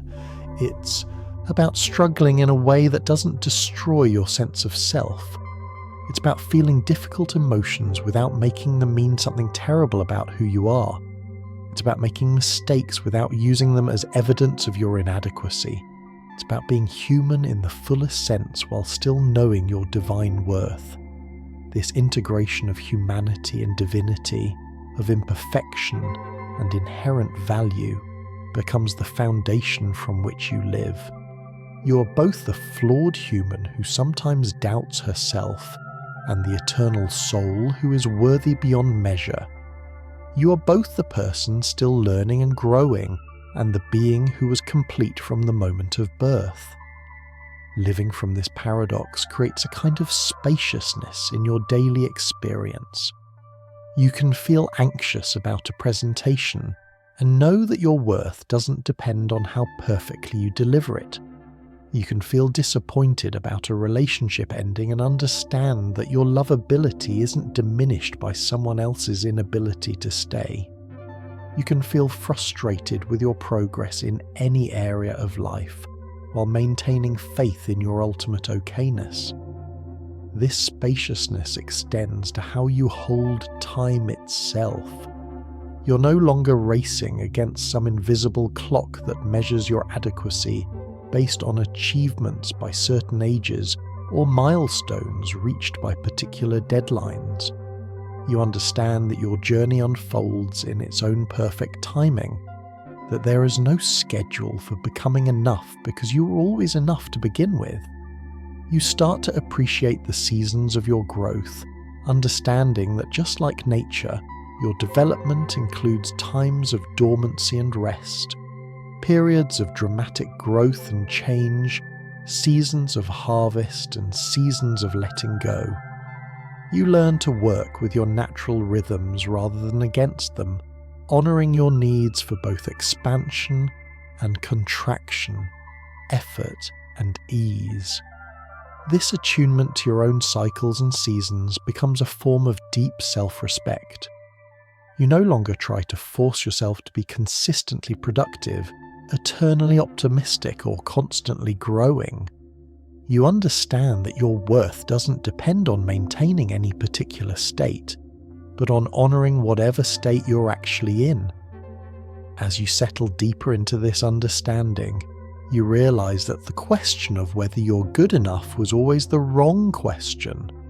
The right question isn't whether you're adequate, but whether you can love yourself exactly as you are right now. The right question isn't whether you measure up, but whether you can be present to your own experience with kindness.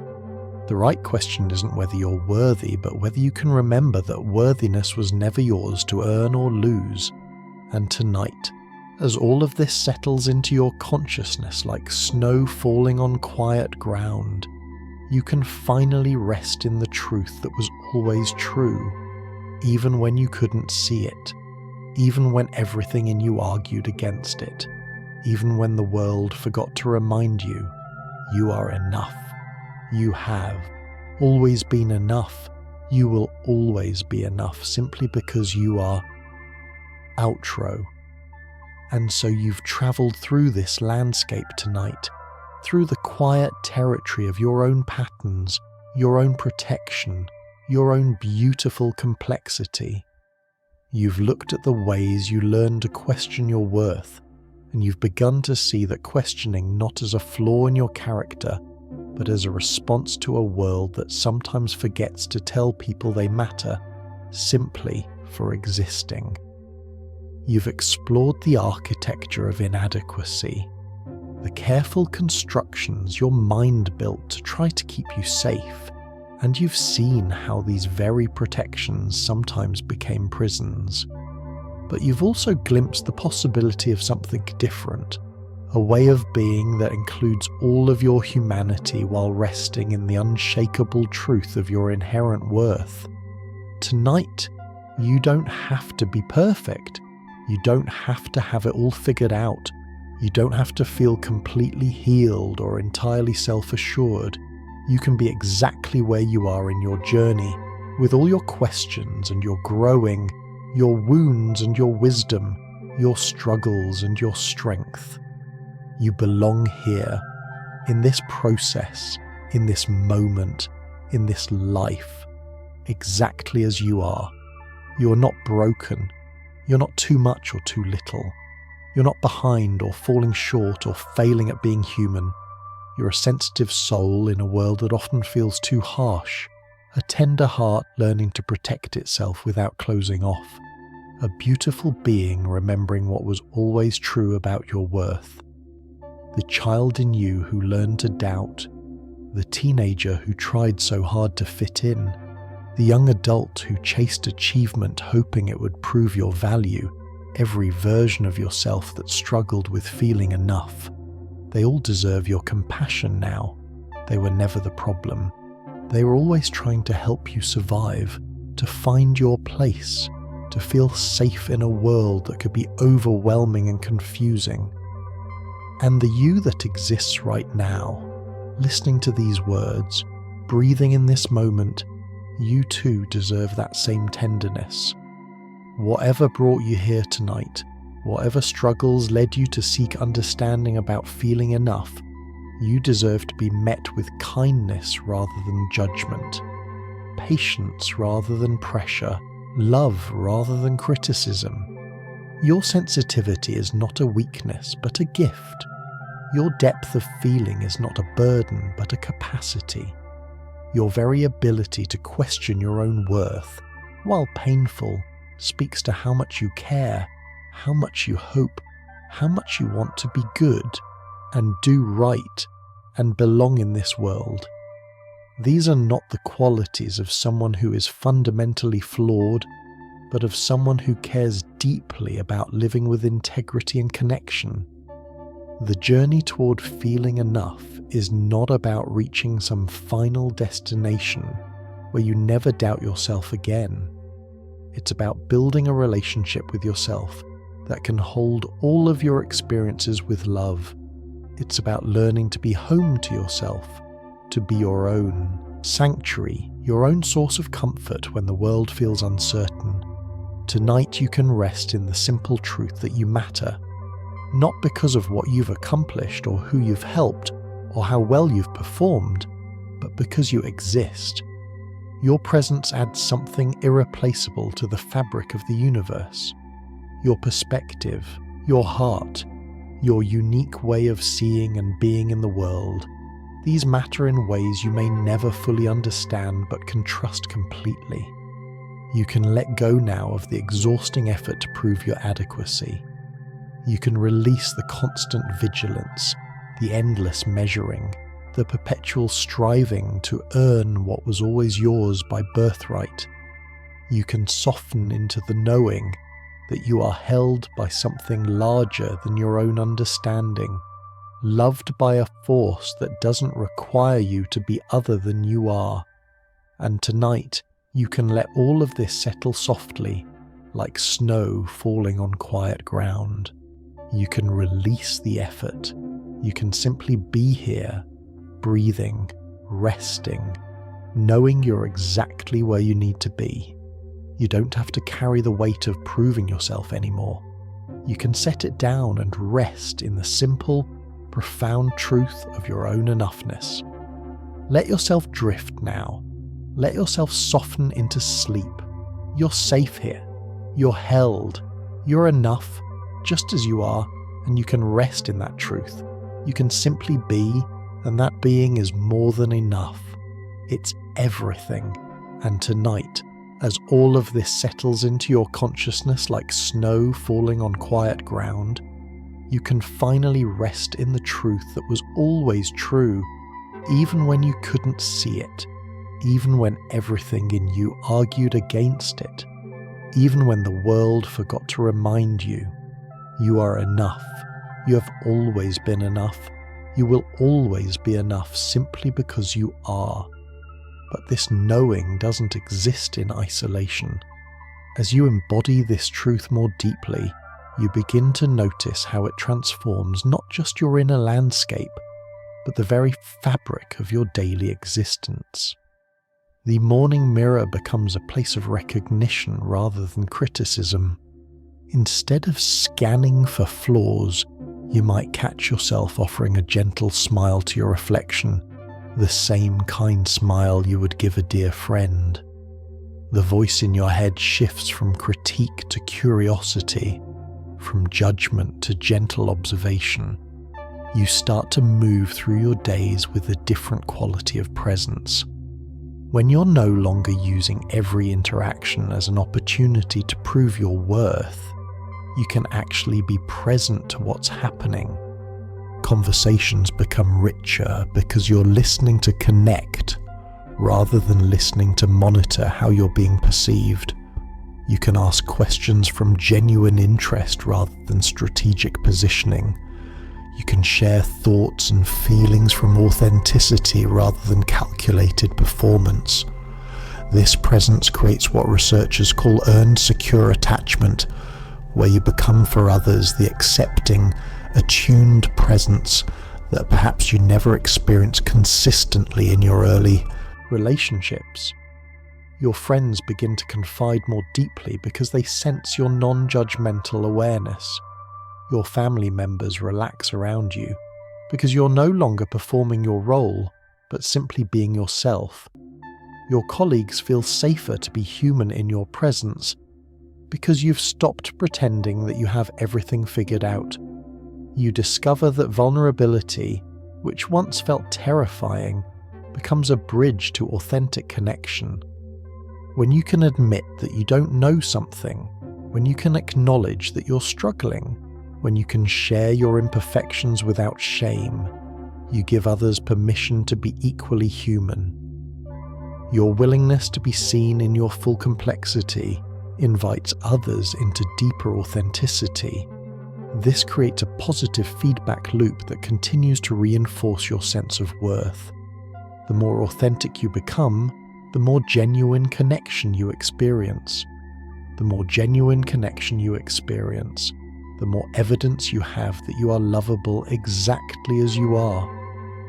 This evidence slowly overwrites the old programming that convinced you that love was conditional on performance. You begin to understand that much of what you labelled as your inadequacy was actually your humanity, showing up in a world that often pretends perfection is possible. Your tendency to feel deeply wasn't a weakness, but a capacity for empathy. Your sensitivity to criticism wasn't a character flaw, but an awareness that made you considerate of others. Your desire to please wasn't pathological, but a natural human inclination toward harmony and connection. This reframe allows you to see your so-called inadequacies as gifts that simply needed better boundaries, clearer understanding, and more conscious application. Your empathy becomes a tool for healing rather than a vulnerability that leaves you drained. Your sensitivity becomes a superpower for reading situations and responding appropriately, rather than a liability that makes you feel too much. Your desire for harmony becomes a skill for building bridges rather than a compulsion to erase yourself. As these shifts deepen, you notice changes in your relationship with time itself. The urgency that once drove your efforts to prove yourself begins to fade. You no longer feel like you're running out of time to become worthy, because you understand that worthiness was never dependent on timing or achievement or external validation. You can take the time you need to make decisions, to process emotions, to respond thoughtfully rather than reactively. This shift in your relationship with time also changes how you hold your goals and ambitions. You still have dreams and aspirations, but they're no longer desperate attempts to prove your value. They become expressions of your curiosity, your creativity, your desire to contribute and grow. The energy behind your efforts changes from anxiety to enthusiasm, from compulsion to choice, from proof-seeking to joy-seeking. You start to notice that your productivity often increases when it's not driven by the frantic need to be adequate.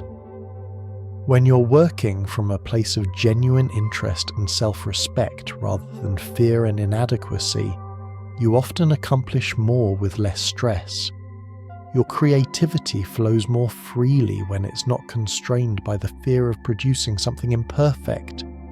Your relationships flourish when you're not constantly managing how others perceive you. This doesn't mean that challenges disappear or that life becomes consistently easy.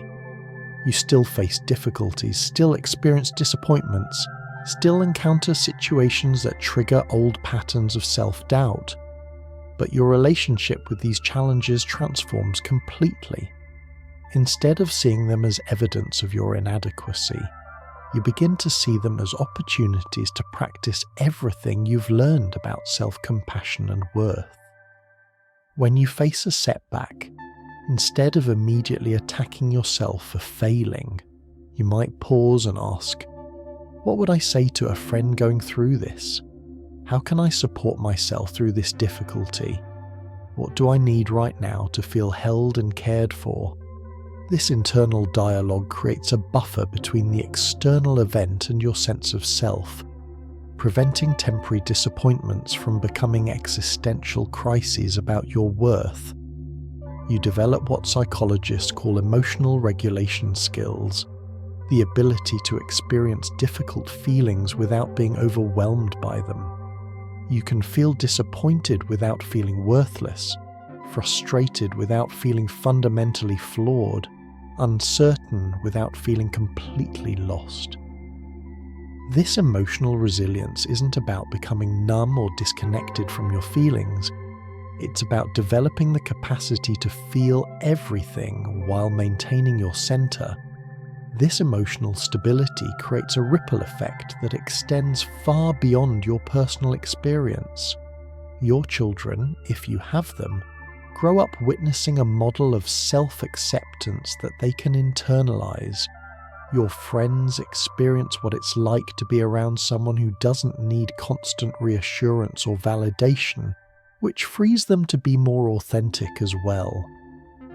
Your colleagues work in an environment that feels safer because you're not contributing to the competitive anxiety that often pervades professional spaces.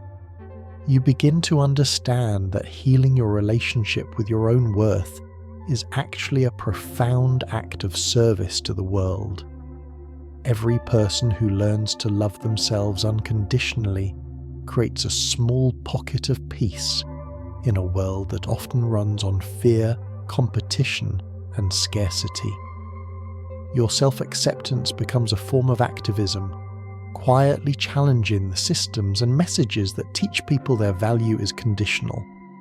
This understanding deepens your compassion for everyone who struggles with feelings of inadequacy. You recognize that the harsh boss who seems to demand perfection is probably struggling with their own feelings of not being good enough. The friend who constantly compares themselves to others is likely carrying wounds similar to yours. The family member who criticizes frequently is probably echoing the harsh inner critic they learned long ago. This recognition doesn't mean you accept poor treatment or excuse harmful behavior. Instead, it allows you to set boundaries from a place of understanding rather than reactivity. You can protect yourself without demonizing others, advocate for your needs without attacking theirs, maintain your standards without making others wrong for having different ones. You discover that healthy boundaries actually improve your relationships rather than harming them. When you're clear about what you can and cannot give, when you're honest about your needs and limits, when you stop overextending yourself to prove your worth, your relationships become more honest, more sustainable, and more satisfying for everyone involved. The people who are only interested in what you could do for them may naturally fade from your life, but the relationships that remain deepen in beautiful ways. You discover who loves you for who you are rather than what you provide, who appreciates your presence rather than just your performance, who values your authenticity rather than your compliance. This process of letting some relationships change or end while others deepen can be challenging, but it's also profoundly liberating. You no longer have to maintain connections that drain your energy or require you to be someone you're not. You can invest your relational energy in connections that nourish your soul and support your authentic growth. As you continue to embody this new understanding of your worth, you might notice that your physical health improves as well. The chronic stress of trying to prove yourself adequate takes a toll on your body that you might not have realized until it begins to lift. Your sleep might improve as your mind stops racing with anxious thoughts about your performance. Your digestion might settle as your nervous system learns to relax. Your immune system might strengthen as you stop flooding your body with stress hormones. You begin to understand that feeling good enough isn't just a psychological shift. It's a whole body experience of coming home to yourself. Your posture might change as you stop bracing against criticism or shrinking to avoid taking up too much space. Your breathing might deepen as you allow yourself to fully inhabit your body. Your movements might become more graceful as you stop fighting against yourself at every turn. This embodied sense of worth creates what researchers call interoceptive awareness, a deeper connection to your body's signals and needs. You become more attuned to when you're hungry, tired, overwhelmed, or excited. You learn to honor these signals rather than overriding them in service of proving your adequacy. You eat when you're hungry rather than restricting to control your appearance. You rest when you're tired rather than pushing through to demonstrate your dedication. This attunement to your body's wisdom extends to understanding your emotional and energetic needs as well. You might discover that you need more quiet time than you previously allowed yourself, or more creative expression, or more time in nature. You learn to see these needs not as indulgences but as essential requirements for your well-being, as worthy of protection and prioritization as any other basic need. As you honor your needs more consistently, you might find that you have more to offer others, but in a completely different way than before. Instead of giving from depletion and resentment, you give from overflow and genuine care. Instead of helping others to prove your worth, you help because you want to contribute to their well-being. Instead of saying yes to everything to maintain approval, you say yes to what genuinely aligns with your values and capacity. This transformation in how you give and receive creates more balanced, sustainable relationships. Others learn that when you say yes, you mean it wholeheartedly, and when you say no, it's not a rejection of them but an honest acknowledgement of your limits. They begin to trust your responses because they know you're being authentic rather than strategic. You start to see how your journey toward feeling enough is part of a larger collective healing that the world desperately needs. In a culture that profits from people feeling inadequate, that sells solutions to problems it creates, that keeps people competing rather than collaborating, your self-acceptance becomes a radical act of resistance.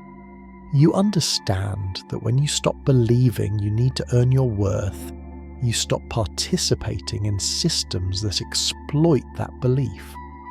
When you recognize your inherent value, you can't be as easily manipulated by messages that promise to make you worthy if you just buy the right product, achieve the right status, or conform to the right standard. This clarity about your own worth also makes you a more discerning consumer of information, relationships, and opportunities. You can more easily recognize when something is trying to profit from your insecurities or when someone is trying to manipulate your need for approval. You can make choices based on what actually serves your well-being rather than what promises to make you feel adequate. As you embody this wisdom more fully, you become a beacon for others who are still struggling with their own sense of worth. Not because you preach about self-love or try to convince anyone of their value, but because your very presence demonstrates that it's possible to live with self-acceptance, to be human and flawed and still know your worth, to struggle sometimes and still maintain your center. Your healing becomes a gift that keeps expanding, touching lives in ways you may never fully comprehend but can trust completely. The colleague who feels safer to make mistakes because you've modeled self-forgiveness. The child who learns that love isn't conditional because they've witnessed your self-acceptance. The friend who begins to question their inner critic because they've seen you challenge yours. This ripple effect reminds you that your individual healing was never just about you. It was always connected to the larger web of human experience, part of the collective journey toward remembering our shared worthiness, our common humanity, our mutual belonging in this imperfect, beautiful world. And so, as you prepare to let sleep carry you into rest, you can hold all of this with wonder rather than overwhelm, with gratitude rather than pressure. You can appreciate how far you've traveled without needing to have reached some final destination. You can celebrate your growth while still honoring your ongoing humanness. You can rest in the knowing that you're exactly where you need to be, worthy of love just as you are, enough in this moment and every moment simply because you exist, and that existence is a gift that the world needs, exactly as it is. And so, you've travelled through this landscape tonight through the quiet territory of your own patterns, your own protection, your own beautiful complexity. You've looked at the ways you learn to question your worth, and you've begun to see that questioning not as a flaw in your character, but as a response to a world that sometimes forgets to tell people they matter simply for existing. You've explored the architecture of inadequacy, the careful constructions your mind built to try to keep you safe, and you've seen how these very protections sometimes became prisons. But you've also glimpsed the possibility of something different, a way of being that includes all of your humanity while resting in the unshakable truth of your inherent worth. Tonight, you don't have to be perfect. You don't have to have it all figured out. You don't have to feel completely healed or entirely self-assured. You can be exactly where you are in your journey, with all your questions and your growing, your wounds and your wisdom, your struggles and your strength. You belong here, in this process, in this moment, in this life, exactly as you are. You're not broken. You're not too much or too little. You're not behind or falling short or failing at being human. You're a sensitive soul in a world that often feels too harsh, a tender heart learning to protect itself without closing off, a beautiful being remembering what was always true about your worth, the child in you who learned to doubt, the teenager who tried so hard to fit in, the young adult who chased achievement hoping it would prove your value, every version of yourself that struggled with feeling enough. They all deserve your compassion now. They were never the problem. They were always trying to help you survive, to find your place, to feel safe in a world that could be overwhelming and confusing. And the you that exists right now, listening to these words, breathing in this moment, you too deserve that same tenderness. Whatever brought you here tonight, whatever struggles led you to seek understanding about feeling enough, you deserve to be met with kindness rather than judgment, patience rather than pressure, love rather than criticism. Your sensitivity is not a weakness, but a gift. Your depth of feeling is not a burden, but a capacity. Your very ability to question your own worth, while painful, speaks to how much you care, how much you hope, how much you want to be good and do right and belong in this world. These are not the qualities of someone who is fundamentally flawed, but of someone who cares deeply about living with integrity and connection. The journey toward feeling enough is not about reaching some final destination where you never doubt yourself again. It's about building a relationship with yourself that can hold all of your experiences with love. It's about learning to be home to yourself, to be your own sanctuary, your own source of comfort when the world feels uncertain. Tonight, you can rest in the simple truth that you matter, not because of what you've accomplished or who you've helped or how well you've performed, but because you exist. Your presence adds something irreplaceable to the fabric of the universe. Your perspective, your heart, your unique way of seeing and being in the world, these matter in ways you may never fully understand but can trust completely. You can let go now of the exhausting effort to prove your adequacy. You can release the constant vigilance, the endless measuring, the perpetual striving to earn what was always yours by birthright.